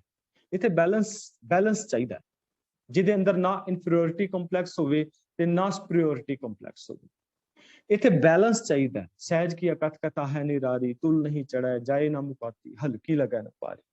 ਪਰ ਕ੍ਰੋਧ ਦੇ ਅੰਦਰ ਆ ਕੇ ਉਹ ਆਪਣਾ ਹੀ ਨਹੀਂ ਨੁਕਸਾਨ ਕਰਦਾ, ਉਹ ਆਪਣੇ ਆਲੇ ਦੁਆਲੇ ਦਾ ਵੀ ਨੁਕਸਾਨ ਕਰਦਾ ਹੈ, ਜਿਹੜਾ ਗੁਰਬਾਣੀ ਦੀ ਸਹੀ ਢੰਗ ਦੇ ਨਾਲ ਵਿਚਾਰ ਨਹੀਂ ਕਰਦਾ। ਗੁਰੂ ਸਾਹਿਬ ਕਹਿੰਦੇ ਨੇ ਹਉਮੈ ਵੱਡਾ ਰੋਗ ਹੈ, ਭਾਈ ਦੂਜੈ ਕਰਮ ਕਮਾਏ। ਇਸ ਰੋਗ ਦੇ ਅੰਦਰ ਚੰਬੜਿਆ ਹੋਇਆ ਇਨਸਾਨ ਫਿਰ ਆਪਣੇ ਘਰ ਨੂੰ ਵੀ ਇੱਕ ਜੰਗ ਦਾ ਅਖਾੜਾ ਬਣਾ ਕੇ ਰੱਖ ਦਿੰਦਾ। ਅਸੀਂ ਆਪਣੇ ਆਪ ਤੋਂ ਹੀ ਸ਼ੁਰੂਆਤ ਕਰੀਏ ਨਾ, ਅਸੀਂ ਆਪਣੇ ਆਪ ਆਪਣੇ ਵੱਲ ਝਾਤ ਮਾਰੀਏ। ਜਿਹੜਾ ਇਗੋਇਸਟਿਕ ਇਨਸਾਨ ਹੋਏਗਾ ਕ੍ਰੋਧੀ ਵੀ ਹੋਏਗਾ, ਕਿਉਂਕਿ ਜਦੋਂ ਉਹਦੀ ਹਉਮੈ ਨੂੰ ਕੋਈ ਸੱਟ ਮਾਰੇਗਾ, ਜਦੋਂ ਉਹਦੀ ਈਗੋ ਹਰਟ ਹੋਵੇਗੀ, ਕਿਉਂਕਿ ਈਗੋ ਵੀ ਤੇ ਇਗੋਇਸਟਿਕ ਬੰਦੇ ਦੀ ਈਗੋ ਬੜੀ ਛੇਤੀ ਹਰਟ ਹੋ ਜਾਂਦੀ ਹੈ, ਇਹਨੇ ਮੇਰੀ ਬੇਇੱਜ਼ਤੀ ਕਰ ਦਿੱਤੀ, ਉਹਦੀ ਇੱਜ਼ਤ ਬੜੀ ਸਸਤੀ ਹੁੰਦੀ ਹੈ। ਜਦੋਂ ਵੀ ਇੱਕ ਹਉਮੈ ਦੇ ਅਧੀਨ ਹੋਇਆ ਬੰਦਾ, ਇਹਦੀ ਈਗੋ ਹਰਟ ਹੋਵੇਗੀ, ਇਹ ਕ੍ਰੋਧਿਤ ਹੋਵੇਗਾ, ਇਹ ਕ੍ਰੋਧਿਤ ਹੋਵੇਗਾ। ਔਰ ਉਸ ਕ੍ਰੋਧ ਦੇ ਨਾਲ ਅਸੀਂ ਇੱਕ ਦੂਜੀ ਕਲਾਸ ਦੇ ਅੰਦਰ ਇੱਕ ਦਿਨ ਵਿਚਾਰ ਸਾਂਝੇ ਕਰ ਰਹੇ ਸਾਂ, ਇਸ ਕ੍ਰੋਧ ਦੇ ਨਾਲ ਕੀ ਹੋਏਗਾ, ਇਸ ਕ੍ਰੋਧ ਦੇ ਨਾਲ ਨਾ ਕੇਵਲ ਇਹ ਆਪਣਾ ਨੁਕਸਾਨ ਕਰੇਗਾ, ਸਗੋਂ ਇਹ ਆਪਣੇ ਪਰਿਵਾਰ ਦਾ ਵੀ ਨੁਕਸਾਨ ਕਰੇਗਾ। ਔਰ ਇਹਦੇ ਪਿੱਛੇ ਕਾਰਨ ਇਹ ਹਉਮੈ ਖੜੀ ਹੈ, ਇਹ ਈਗੋ ਖੜੀ ਹੈ ਕਿ ਮੇਰੀ ਗੱਲ ਨਹੀਂ ਮੰਨੀ ਜਾ ਰਹੀ, ਮੇਰੀ ਗੱਲ ਨਹੀਂ ਮੰਨੀ ਜਾ ਰਹੀ। ਕਿਤੇ ਨਾ ਕਿਤੇ ਈਗੋ ਹਰਟ ਹੋਈ ਤੇ ਇਹ ਆਪਣਾ ਕ੍ਰੋਧ ਦੇ ਅੰਦਰ ਆ ਕੇ ਆਪਣੇ ਆਲੇ ਦੁਆਲੇ ਦਾ ਨੁਕਸਾਨ ਕਰ ਜਾਵੇਗਾ। ਭਾਈ ਦੂਜੇ ਕਰਮ ਕਮਾਏ, ਇਹ ਐਸੇ ਕਰਮ ਕਮਾਏਗਾ। ਦੇਖੋ ਜਦੋਂ ਬੰਦਾ ਕ੍ਰੋਧਿਤ ਹੁੰਦਾ ਹੈ ਨਾ, ਅਸੀਂ ਬਾਣੀ ਪੜ੍ਹਦੇ ਹਾਂ, ਕਾਮ ਕ੍ਰੋਧ ਕਾਇਆ ਕੋ ਗੱਲ ਹੈ। ਜਦੋਂ ਬੰਦਾ ਕ੍ਰੋਧਿਤ ਹੁੰਦਾ ਹੈ, ਇਹ ਵਰਬਲ ਅਬਿਊਜ਼ ਕਰਦਾ ਹੈ, ਜ਼ੁਬਾਨ ਤੋਂ ਕੋੜੇ ਬੋਲ ਬੋਲਦਾ ਹੈ। ਤੇ ਜਦੋਂ ਅਸੀਂ ਆਪਣੇ ਬੱਚਿਆਂ ਨੂੰ ਕੋੜਾ ਬੋਲ ਬੋਲਦੇ ਹਾਂ, ਅੱਜ ਇਹਦੀ ਸਟੱਡੀ ਆ ਚੁੱਕੀ ਹੈ, ਅਸੀਂ ਇਹ ਨਹੀਂ ਕਹਿੰਦੇ ਮੈਂ ਕਿਹੜਾ ਤੈਨੂੰ ਮਾਰਿਆ ਹੈ, ਮੈਂ ਕਿਹੜਾ ਤੁਹਾਡੇ ਦੇਸ਼ ਦੇ ਵਿੱਚ ਤੇ ਇੰਗਲੈਂਡ ਦੇ ਵਿੱਚ ਤੇ ਚਲੋ ਬੱਚਿਆਂ ਉੱਤੇ ਹੱਥ ਹੀ ਨਹੀਂ ਚੁੱਕ ਸਕਦੇ, ਪਰ ਬੋਲਦੇ ਤਾਂ ਹੈ ਨਾ, ਕੋੜਾ ਤਾਂ ਬੋਲਦੇ ਹੀ ਆ, ਗਾਲਾਂ ਵੀ ਕੋਈ ਕੱਢ ਦਿੰਦਾ ਹੋਵੇਗਾ, ਕੋਈ ਉੱਚਾ ਵੀ ਬੋਲਦਾ ਹੋਵੇਗਾ। ਪਰ ਜਿਹੜੇ ਬੱਚੇ ਨੇ ਔਰ ਜਿਹੜੇ ਟੀਨੇਜ ਬੱਚੇ ਨੇ, ਇਹਨਾਂ ਦੇ ਉੱਤੇ ਜਦੋਂ ਸਰਵੇਖਣ ਕੀਤਾ ਗਿਆ, ਜਿਹੜੇ ਪੇਰੈਂਟਸ ਆਪਣੇ ਬੱਚਿਆਂ ਦੇ ਉੱਤੇ ਰੋਬ ਝਾੜਦੇ ਸੀਗੇ, ਉਹਨਾਂ ਨੂੰ ਵਰਬਲ ਅਬਿਊਜ਼ ਕਰਦੇ ਸੀਗੇ, ਜਦੋਂ ਉਹ ਬੱਚਾ ਵੱਡਾ ਹੋਇਆ, ਉਹਦਾ ਵਾਈਟ ਮੈਟਰ ਜਿਹੜਾ ਬ੍ਰੇਨ ਦਾ ਸੀ ਉਹ ਇਫੈਕਟਡ ਪਾਇਆ ਗਿਆ। ਉਹਨਾਂ ਦੇ ਬ੍ਰੇਨ ਦੇ ਜਿਹੜੇ 3 ਨਿਊਰਲ ਪਾਥਵੇਜ਼ ਸੀਗੇ ਨਾ, ਜਿਹੜੇ ਨਿਊਰੋਨ ਜਿਹੜੇ ਉਹਨਾਂ ਦੇ ਪਾਥਵੇਜ਼ ਸੀਗੇ ਬ੍ਰੇਨ ਦੇ, ਉਹ ਇਫੈਕਟਡ ਪਾਏ ਗਏ ਉਹਨਾਂ ਬੱਚਿਆਂ ਦੇ। ਇਹਦੇ ਪਿੱਛੇ ਇਹ ਬਹੁਤ ਵੱਡਾ ਨੁਕਸਾਨ ਅਸੀਂ ਉਸ ਈਗੋਇਸਟਿਕ ਭਾਵਨਾ ਦੇ ਅੰਦਰ ਆ ਕੇ ਅਸੀਂ ਖੁਦ ਦੇ ਬੱਚਿਆਂ ਦਾ ਕਰ ਜਾਂਦੇ ਹਾਂ, ਜੋ ਤਾ ਉਮਰ ਉਹਦੇ ਨਾਲ ਰਹਿੰਦਾ ਹੈ। ਇਸ ਕਰਕੇ ਉਹ ਬੱਚਾ ਜਿਹੜਾ ਹੈ ਉਹ ਵੀ ਹਉਮੈ ਦਾ ਸ਼ਿਕਾਰ ਰਹਿੰਦਾ ਆਪਣੀ ਲਾਈਫ ਦੇ ਵਿੱਚ। ਫਿਰ ਉਹਦੀ ਪਰਸਨਲ ਲਾਈਫ ਵੀ ਜਿਹੜੀ ਹੈ ਉਹ ਮਾੜੀ ਰਹਿੰਦੀ ਹੈ, ਉਹਦੀ ਰਿਲੇਸ਼ਨਸ਼ਿਪ ਜਿਹੜੀ ਹੈ ਉਹ ਵੀ ਮਾੜੀ ਰਹਿੰਦੀ ਹੈ। ਆਪਣੇ ਘਰ ਦੇ ਅੰਦਰ ਪਤੀ ਪਤਨੀ ਦੀ ਜਿਹੜੀ ਰਿਲੇਸ਼ਨਸ਼ਿਪ ਹੈ, ਉਹਦੇ ਅੰਦਰ ਵੀ ਸੁਖਾਵਾ ਮਾਹੌਲ ਨਹੀਂ ਹੁੰਦਾ, ਕਿਉਂਕਿ ਜਿਹੜਾ ਹਉਮੈ ਦਾ ਗ੍ਰਸਿਆ ਹੋਇਆ ਇਨਸਾਨ ਹੁੰਦਾ ਹੈ, ਜਿਹੜਾ ਗੁਰਬਾਣੀ ਔਰ ਸ਼ਬਦ ਦੀ ਵਿਚਾਰ ਨਹੀਂ ਕਰਦਾ, ਜਿਹਨੂੰ ਇਹ ਪਤਾ ਹੀ ਨਹੀਂ ਕਿ ਮੈਂ ਝੁਕਣਾ ਹੈ, ਨੀਵਾਂ ਹੋਣਾ ਵੀ ਇੱਕ ਗੁਣ ਹੁੰਦਾ ਹੈ। ਚਲੋ ਜੇ 2 ਜਣੇ ਆਪਸ ਦੇ ਅੰਦਰ ਬੋਲ ਕਬੋਲ ਹੋ ਰਹੇ ਨੇ, ਇੱਕ ਬੰਦਾ ਚੁੱਪ ਹੋ ਜਾਵੇ, ਇੱਕ ਬੰਦਾ ਝੁਕ ਜਾਵੇ, ਤਾਂ ਹੀ ਝਗੜਾ ਸ਼ਾਂਤ ਹੋਵੇਗਾ। ਜਿਨ੍ਹਾਂ ਨੇ ਇਹ ਗੱਲਾਂ ਸੁਣੀਆਂ ਹੀ ਨਹੀਂ, ਵਿਚਾਰੀਆਂ ਨਹੀਂ, ਤੇ ਜਿਹੜੇ ਸੁਣੀਆਂ ਵੀ ਨੇ, ਵਿਚਾਰੀਆਂ ਵੀ ਨੇ, ਤੇ ਜੇ ਆਪਣੇ ਜੀਵਨ ਅੰਦਰ ਧਾਰਨ ਹੀ ਨਹੀਂ ਕੀਤਾ, ਫਿਰ ਕੀ ਹੁੰਦਾ ਹੈ, ਉਹਨਾਂ ਦੀ ਰਿਲੇਸ਼ਨਸ਼ਿਪ, ਉਹ ਘਰ ਨਰਕ ਦੀ ਥਾਂ ਬਣ ਜਾਂਦੀ ਹੈ, ਉਹ ਹੈਲ ਬਣ ਜਾਂਦਾ ਹੈ। ਔਰ ਇਹਦੇ ਪਿੱਛੇ ਕਾਰਨ ਕੀ ਹੈ? ਇਹਦੇ ਪਿੱਛੇ ਕਾਰਨ ਹੈ ਸਾਡੀ ਖੁਦ ਦੀ ਪੈਰੈਂਟਿੰਗ, ਸਾਡੀ ਖੁਦ ਦੀ ਸ਼ਖਸੀਅਤ, ਕਿ ਅਸੀਂ ਆਪਣੀ ਜ਼ਿੰਦਗੀ ਤੇ ਖਰਾਬ ਕਰਦੇ ਹਾਂ। ਅਸੀਂ ਆਪਣੇ ਆਉਣ ਵਾਲੇ ਭਵਿੱਖ, ਅਸੀਂ ਆਉਣ ਵਾਲੇ ਫਿਊਚਰ, ਆਪਣੀ ਨੈਕਸਟ ਜਨਰੇਸ਼ਨ ਦੀ ਵੀ ਤਬਾਹੀ ਕਰਕੇ ਰੱਖ ਦਿੰਦੇ ਆ। ਇਹੀ ਕੁਝ ਸਾਡਾ ਪ੍ਰਚਾਰਕ ਵਰਗ, ਜਿਹੜਾ ਮੇਰੇ ਵਰਗਾ ਪ੍ਰਚਾਰਕ ਵਰਗ ਕਰ ਰਿਹਾ, ਨੈਕਸਟ ਜਨਰੇਸ਼ਨ ਤਿਆਰ ਕੀਤੀ ਜਾ ਰਹੀ ਹੈ। ਇਹ ਕੁਝ ਪੇਰੈਂਟਸ ਕਰ ਰਹੇ ਨੇ, ਇਹ ਕੁਝ ਰਾਜਨੀਤਿਕ ਲੋਕ ਬੋਲ ਕੇ ਕਰ ਰਹੇ ਨੇ। ਗੁਰੂ ਸਾਹਿਬ ਕਹਿੰਦੇ ਨੇ ਕਿ ਜਿਹੜਾ ਇਹ ਹਉਮੈ ਵੱਡਾ ਰੋਗ ਹੈ, ਭਾਈ ਦੂਜੈ ਕਰਮ ਕਮਾਏ। ਜਿਹੜਾ ਇਸ ਹਉਮੈ ਦੇ ਰੋਗ ਦੇ ਅੰਦਰ ਗ੍ਰਸਤ ਹੋ ਜਾਂਦਾ ਹੈ, ਫਿਰ ਉਹ ਹਉਮੈ ਦੇ ਰੋਗ ਦੇ ਅੰਦਰ ਮਾਇਆ ਦੇ ਮੋਹ ਦੇ ਵਿੱਚ ਫਸ ਕੇ ਕਰਮ ਕਰ ਕਰਕੇ ਆਪਣਾ ਜੀਵਨ ਅਧਰਮੀ ਬਣਾ ਲੈਂਦਾ ਹੈ। ਨਾਨਕ ਮਨਮੁਖ ਜੀਵਦਿਆਂ ਮੋਏ ਹਰ ਵਿਸਰਿਆ ਦੁੱਖ ਪਾਏ। ਗੁਰੂ ਸਾਹਿਬ ਕਹਿੰਦੇ ਨੇ ਅਧਰਮੀ ਜ਼ਿੰਦਗੀ ਵਿੱਚ ਵੀ ਮਰੇ ਹੋਏ ਹਨ, ਸਾਹਿਬ ਨੂੰ ਭੁਲਾ ਕੇ ਉਹ ਕਸ਼ਟ ਪਾਉਂਦੇ ਹਨ। ਮਨ ਪਿੱਛੇ ਤੁਰਨ ਵਾਲੇ ਬੰਦੇ ਜਿਉਂਦੇ ਹੀ ਮੋਏ ਨੇ। ਮਨੁੱਖ ਰੱਬ ਨੂੰ ਭੁਲਾਉਂਦਾ ਹੈ, ਉਹ ਦੁੱਖ ਪਾਉਂਦਾ ਹੈ। ਜੇ ਸਾਡੀ ਜੀਵਨ ਦੇ ਵਿੱਚ ਦੁੱਖ ਹੈ, ਜੇ ਸਾਡੇ ਜੀਵਨ ਦੇ ਅੰਦਰ ਅਸ਼ਾਂਤੀ ਹੈ, ਜੇ ਪਰਿਵਾਰਕ ਤੌਰ ਤੇ ਸਾਨੂੰ ਲੱਗਦਾ ਹੈ ਕਿ ਅਸੀਂ ਸਹੀ ਢੰਗ ਦੇ ਨਾਲ ਅਸੀਂ ਆਪਣੀ ਜ਼ਿੰਮੇਵਾਰੀ ਨਹੀਂ ਨਿਭਾ ਪਾਏ, ਜਾਂ ਅਸੀਂ ਸਹੀ ਸਿੱਖਿਆ ਆਪਣੇ ਬੱਚਿਆਂ ਨੂੰ ਨਹੀਂ ਦੇ ਪਾਏ, ਅਸ਼ਾਂਤੀ ਹੈ ਬੱਚਿਆਂ ਦੀ ਲਾਈਫ ਦੇ ਵਿੱਚ, ਤੇ ਇਹਦੇ ਪਿੱਛੇ ਕਾਰਨ ਹੀ ਇਹ ਹੈ ਕਿ ਸਹੀ ਢੰਗ ਦੇ ਨਾਲ ਗੁਣਾਂ ਦੀ ਵਿਚਾਰ ਨਹੀਂ ਕੀਤੀ ਗਈ। ਸਪਸ਼ਟ ਤੌਰ ਤੇ ਗੁਰੂ ਸਾਹਿਬ ਸਾਨੂੰ ਇਹ ਸੰਦੇਸ਼ ਦੇ ਰਹੇ ਨੇ। ਪੌੜੀ, ਜਿਸ ਅੰਤਰ ਹਿਰਦਾ ਸ਼ੁੱਧ ਹੈ ਤਿਸ ਜਨ ਕੋ ਸਭ ਨਮਸਕਾਰ। ਪਰ ਗੁਰੂ ਸਾਹਿਬ ਕਹਿੰਦੇ ਨੇ ਜਿਨ੍ਹਾਂ ਦਾ ਅੰਦਰਲਾ ਹਿਰਦਾ, ਅੰਦਰਲੀ ਕੌਨਸ਼ੀਅਸ ਸ਼ੁੱਧ ਹੈ। ਬਾਹਰੀ ਤੌਰ ਤੇ ਤਾਂ ਸਾਰੇ ਕਹਿ ਦਾਂਗੇ ਅਸੀਂ ਕਿ ਜ਼ੁਬਾਨ ਸਾਡੀ ਸ਼ੁੱਧ ਹੈ, ਸਾਡੀ ਸ਼ਖਸੀਅਤ ਦੇ ਅੰਦਰ ਬੜੀ ਪਾਕ ਪਵਿੱਤਰ ਹੈ, ਅਸੀਂ ਆਪਣੀ ਵਡਿਆਈਆਂ ਆਪ ਹੀ ਆਪਣੇ ਮੂੰਹ ਕਰੀ ਜਾਂਦੇ ਹਾਂ ਦੁਨੀਆ ਨੂੰ ਦਿਖਾਉਣ ਦੇ ਵਾਸਤੇ, ਜਾਂ ਐਸੇ ਕੁਝ ਕਰਮ ਅਸੀਂ ਕਰਦੇ ਹਾਂ ਜਿਹਦੇ ਕਰਕੇ ਸਾਨੂੰ ਲੋਕੀ ਧਰਮੀ ਸਮਝਣ, ਸਾਨੂੰ ਲੋਕੀ ਚੰਗਾ ਕਹਿਣ, ਸਾਨੂੰ ਲੋਕੀ ਦਿਆਲੂ ਕਹਿਣ। ਪਰ ਪਾਤਸ਼ਾਹ ਜੀ ਕਹਿੰਦੇ ਵੀ ਜਿਸ ਅੰਤਰ ਹਿਰਦਾ ਸ਼ੁੱਧ ਹੈ, ਜਿਹਦੀ ਅੰਦਰਲੀ ਕੌਨਸ਼ੀਅਸ ਚੰਗੀ ਹੈ, ਜਿਹਦੀ ਇੰਟਰਨਲ ਜਿਹੜੀ ਸੋਚ ਚੰਗੀ ਹੈ, ਮੈਂ ਕੀ ਕੰਮ ਕਰ ਰਿਹਾ ਹਾਂ, ਮੈਂ ਚੋਰੀ ਨਹੀਂ ਕੀਤੀ ਕਦੇ ਵੀ, ਪਰ ਜੇ ਕਿਤੇ ਮੇਰਾ ਜੀ ਕਰਦਾ ਨਾ, ਮੈਂ ਕਿਤੇ ਮੈਨੂੰ ਸੋਨਾ ਮਿਲ ਜਾਵੇ, ਕੋਈ ਹੀਰਾ ਮਿਲ ਜਾਏ ਕਿਸੇ ਦਾ, ਤੇ ਮੈਨੂੰ ਮੌਕਾ ਮਿਲੇ ਤੇ ਮੈਂ ਚੋਰੀ ਕਰ ਲਵਾਂ, ਆਪਣੀ ਜੇਬ ਚ ਪਾ ਲਵਾਂ, ਕੀਤਾ ਮੈਂ ਨਹੀਂ ਅੱਜ ਤੱਕ। ਪਰ ਜੇ ਮੇਰੀ ਅੰਦਰਲੀ ਕੋਸ਼ਿਸ਼ ਆਖ ਰਹੀ ਹੈ, ਚਾਹ ਰਹੀ ਹੈ, ਇਹਦਾ ਮਤਲਬ ਅੰਦਰੋਂ ਹਿਰਦਾ ਸ਼ੁੱਧ ਨਹੀਂ ਆ। ਮੈਂ ਕਦੇ ਕਿਸੇ ਧੀ ਭੈਣ ਦੇ ਨਾਲ ਕੋਈ ਬਦਫੈਲੀ ਨਹੀਂ ਕੀਤੀ, ਕਦੇ ਈਵ ਟੀਜ਼ਿੰਗ ਨਹੀਂ ਕੀਤੀ, ਕਦੇ ਕਿਸੇ ਨੂੰ ਮਾੜਾ ਨਹੀਂ ਬੋਲਿਆ।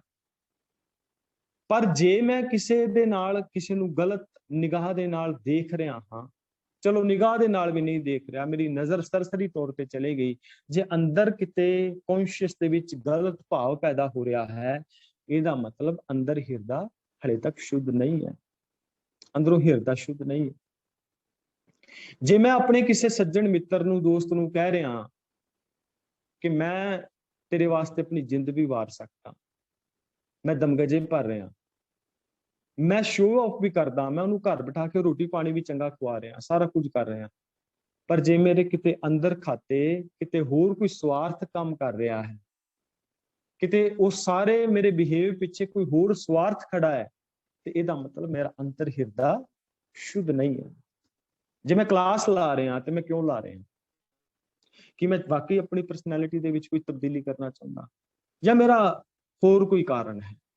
ਜੇ ਹੋਰ ਕੋਈ ਕਾਰਨ ਹੈ, ਜੇ ਗੁਰਬਾਣੀ ਦੇ ਨਾਲ ਪਿਆਰ ਨਹੀਂ, ਤੇ ਇਹਦਾ ਮਤਲਬ ਅੰਤਰ ਹਿਰਦਾ, ਅੰਦਰੋਂ ਹਿਰਦਾ ਹਲੇ ਤੱਕ ਸ਼ੁੱਧ ਨਹੀਂ ਹੈ, ਅੰਦਰੋਂ ਹਿਰਦਾ ਸ਼ੁੱਧ ਨਹੀਂ।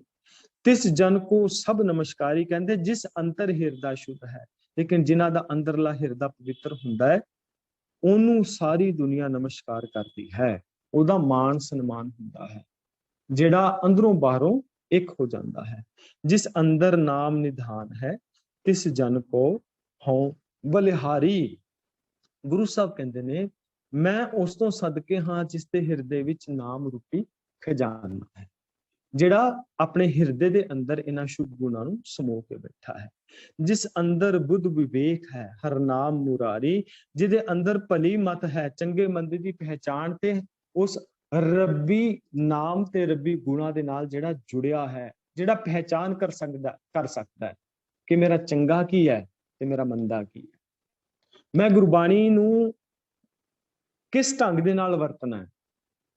ਗੁਰੂ ਸਾਹਿਬ ਨੇ ਗੁਰਬਾਣੀ ਨੂੰ ਕਮਰਸ਼ੀਅਲ ਤੌਰ ਤੇ ਨਹੀਂ ਵਰਤਿਆ, ਗੁਰੂ ਸਾਹਿਬ ਨੇ ਗੁਰਬਾਣੀ ਨੂੰ ਨੈਤਿਕਤਾ ਦੇ ਤੌਰ ਤੇ ਵਰਤਿਆ, ਨੈਤਿਕਤਾ ਦੇ ਤੌਰ ਤੇ ਵਰਤਿਆ ਕਿ ਮੈਨੂੰ ਚੰਗੇ ਮੰਦੇ ਦੀ ਪਹਿਚਾਣ ਹੋ ਜਾਵੇ, ਭਲੀ ਮਤ ਹੋ ਜਾਵੇ, ਉਹ ਗਿਆਨ ਦਾ ਦੀਵਾ ਮੇਰੇ ਹੱਥ ਵਿੱਚ ਹੋਵੇ ਕਿ ਜਿਹਦੇ ਕਰਕੇ ਮੈਂ ਕਹਿੰਦੇ ਨੇ ਨਾ ਕਿ ਪਾਠ ਪੜਿਓ ਔਰ ਵੇਦ ਵਿਚਾਰਿਓ, ਨਿਵਲ ਭੂੰਗਮ ਸਾਧੇ, ਪੰਚ ਨਾ ਸੋ ਸੰਗ ਨਾ ਛੁਟਕਿਓ, ਅਧਿਕ ਅੰਗ ਬੁੱਧ ਬਾਧੇ ਪਿਆਰੇ, ਇਨ ਬਿਦ ਮਿਲਨ ਨਾ ਜਾਏ, ਮੈਂ ਕੀਏ ਕਰਮ ਅਨੇਕਾ, ਹਾਰ ਭਰਿਓ ਸੁਆਮੀ ਤੇ ਦੁਆਰੇ ਦੀਜੈ।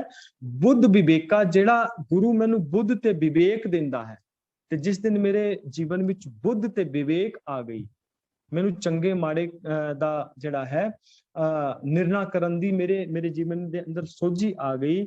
ਤੇ ਉਸ ਦਿਨ ਗੁਰੂ ਸਾਹਿਬ ਕਹਿੰਦੇ ਨੇ ਕਿ ਮੈਂ ਉਸ ਸਿੱਖ ਦੇ ਉੱਤੇ ਬਲਿਹਾਰ ਜਾਂਦਾ ਹਾਂ, ਉਸ ਨੂੰ ਆਪਣਾ ਸਾਰਾ ਕੁਝ ਸਮਰਪਿਤ ਕਰ ਦਿੰਦਾ ਹਾਂ। ਸੋ ਸਤਿਗੁਰ ਸਭਨਾ ਕਾ ਮਿੱਤਰ ਹੈ, ਸਭ ਤਿਸੈ ਪਿਆਰੀ। ਉਹ ਸਤਿਗੁਰੂ ਸਭ ਜੀਵਾਂ ਦਾ ਮਿੱਤਰ ਹੈ ਤੇ ਸਾਰੀ ਸ੍ਰਿਸ਼ਟੀ ਉਸ ਨੂੰ ਪਿਆਰੀ ਲੱਗਦੀ ਹੈ। ਉਹ ਗੁਰੂ ਸਾਹਿਬ ਜੀ ਸਾਰੇ ਜੀਵਾਂ ਦੇ ਮਿੱਤਰ ਨੇ, ਯਾਨੀ ਕਿ ਉਹ ਸਾਰਿਆਂ ਦੇ ਦੋਸਤ ਨੇ, ਮਿੱਤਰ ਨੇ। ਸਭ ਤਿਸੈ ਪਿਆਰੀ, ਤੇ ਸਾਰੀ ਸ੍ਰਿਸ਼ਟੀ ਉਸ ਨੂੰ ਪਿਆਰੀ ਲੱਗਦੀ ਹੈ। ਉਸ ਗੁਰੂ ਨੂੰ ਸਾਰਿਆਂ ਦੇ ਨਾਲ ਪਿਆਰ ਹੈ, ਕਿਸੇ ਦੇ ਨਾਲ ਨਫ਼ਰਤ ਨਹੀਂ। ਸਭ ਆਤਮ ਰਾਮ ਪਸਾਰਿਆ, ਗੁਰਬੁੱਧ ਵਿਚਾਰੀ। ਜਦ ਮੈਂ ਗੁਰੂਆਂ ਦੀ ਦਿੱਤੀ ਹੋਈ ਸਮਝ ਨਾਲ ਸੋਚ ਵਿਚਾਰ ਕੀਤੀ, ਮੈਂ ਸਰਬ ਵਿਆਪਕ ਰੂਹ ਨੂੰ ਸਾਰੇ ਸਮਾਈ ਹੋਈ ਵੇਖ ਲਿਆ ਹੈ। ਸਭ ਆਤਮ ਰਾਮ ਪਸਾਰਿਆ। ਜਦੋਂ ਮੈਂ ਗੁਰੂ ਦੀ ਮੱਤ ਨੂੰ ਆਪਣੇ ਜੀਵਨ ਦੇ ਅੰਦਰ ਵਸਾਇਆ, ਇਹਦੀ ਵਿਚਾਰ ਕੀਤੀ, ਜਿਹੜੀ ਅਸੀਂ ਸਟਾਰਟਿੰਗ ਦੇ ਅੰਦਰ ਗੁਰਬਾਣੀ ਦੇ ਰਤਨ ਰੂਪੀ ਖਜ਼ਾਨਾ, ਕੀਮਤੀ ਬੇਸ਼ਕੀਮਤੀ ਜਿਹੜੀ ਤਸ਼ਬੀਹ ਦਿੱਤੀ ਗਈ ਹੈ, ਉਹਦੀ ਵਿਚਾਰ ਸਾਂਝੀ ਕੀਤੀ ਹੈ। ਜਦੋਂ ਮੈਂ ਇਸ ਪਾਵਨ ਗੁਰੂ ਦੀ ਬਾਣੀ ਦੀ ਆਪਣੀ ਬੁੱਧੀ ਦੇ ਨਾਲ ਵਿਚਾਰ ਕੀਤੀ, ਫਿਰ ਮੈਨੂੰ ਚਾਰ ਚਫੇਰੇ ਰੱਬ ਦੀ ਹੋਂਦ ਨਜ਼ਰ ਆਈ। ਮੈਨੂੰ ਇਨਸਾਨ ਦੇ ਵਿੱਚ ਕਿਸੇ ਦੀ ਜ਼ਾਤ, ਕਿਸੇ ਦੀ ਨਸਲ, ਕਿਸੇ ਦਾ ਬਾਹਰੀ ਆਵਰਣ, ਕਿਸੇ ਦਾ ਧਰਮ, ਕਿਸੇ ਦਾ ਮਜ਼ਹਬ, ਕਿਸੇ ਦੀ ਰੂਪ ਰੰਗ ਚਮੜੀ, ਇਹ ਕੁਝ ਨਹੀਂ ਦਿਸਿਆ। ਮੈਨੂੰ ਸਾਰਿਆਂ ਦੇ ਵਿੱਚ ਉਸ ਅਕਾਲ ਪੁਰਖ ਵਾਹਿਗੁਰੂ ਦਾ ਰੂਪ ਨਜ਼ਰ ਆਇਆ, ਉਸ ਅਕਾਲ ਪੁਰਖ ਵਾਹਿਗੁਰੂ ਜੀ ਦੀ ਜੋਤ ਨਜ਼ਰ ਆਈ। ਸੋ ਜਦੋਂ ਮੈਂ ਉਸ ਸ਼ਬਦ ਦੀ ਵਿਚਾਰ ਸਾਂਝੀ ਕੀਤੀ, ਉਸ ਪਾਵਨ ਬਾਣੀ ਦੀ ਵਿਚਾਰ ਸਾਂਝੀ ਕੀਤੀ। ਸੋ ਅੱਜ ਦੇ ਇਸ ਪਾਵਨ ਸ਼ਲੋਕ ਦੇ ਅੰਦਰ, ਅੱਜ ਦੇ ਇਸ ਪਾਵਨ ਸਤਰਾਂ ਦੇ ਅੰਦਰ ਸਾਨੂੰ ਗੁਰੂ ਸਾਹਿਬ ਜੀ ਇਸ ਪਾਵਨ ਬਾਣੀ ਦੇ ਸਿਧਾਂਤਾਂ ਦੇ ਨਾਲ ਇਹਦੀ ਵਿਚਾਰ ਕਰਨ ਦੇ ਵਾਸਤੇ ਸਾਨੂੰ ਪ੍ਰੇਰਨਾ ਦਿੰਦੇ ਨੇ ਕਿ ਇਹ ਬੜਾ ਖਜ਼ਾਨਾ ਬੜਾ ਬੇਸ਼ਕੀਮਤੀ ਹੈ। ਪਰ ਖਜ਼ਾਨੇ ਦੇ ਉੱਤੇ ਕਹਿੰਦੇ ਨੇ ਨਾ, ਜਦੋਂ ਖਜ਼ਾਨਾ ਚੰਗਾ ਹੋਵੇ ਤੇ ਕਰੰਸੀ ਹੋਵੇ ਤੇ ਉਹਦੀ ਡੁਪਲੀਕੇਸੀ ਵੀ ਬੜੀ ਛੇਤੀ ਦੇ ਨਾਲ ਆ ਜਾਂਦੀ ਹੈ। ਉਹਦੇ ਉੱਤੇ ਲੋਕੀ ਸੇਂਧ ਲਾਉਣ ਦੀ ਯਤਨ ਵੀ ਕਰਦੇ ਨੇ, ਫਿਰ ਉਹਦੀ ਚੋਰੀ ਕਰਨ ਦਾ ਯਤਨ ਵੀ ਕਰਦੇ ਨੇ। ਜੋ ਕੁਝ ਸਾਡੇ ਨਾਲ ਹੋ ਰਿਹਾ ਹੈ ਔਰ ਬੜੇ ਵੱਡੇ ਲੈਵਲ ਤੇ ਹੋਇਆ, ਇਤਿਹਾਸਕ ਗ੍ਰੰਥਾਂ ਦੇ ਵਿੱਚ ਰਲੇ ਪਾਏ ਗਏ, ਗੁਰਬਾਣੀ ਦੇ ਅੰਦਰ ਰਲੇ ਪਾਏ ਗਏ।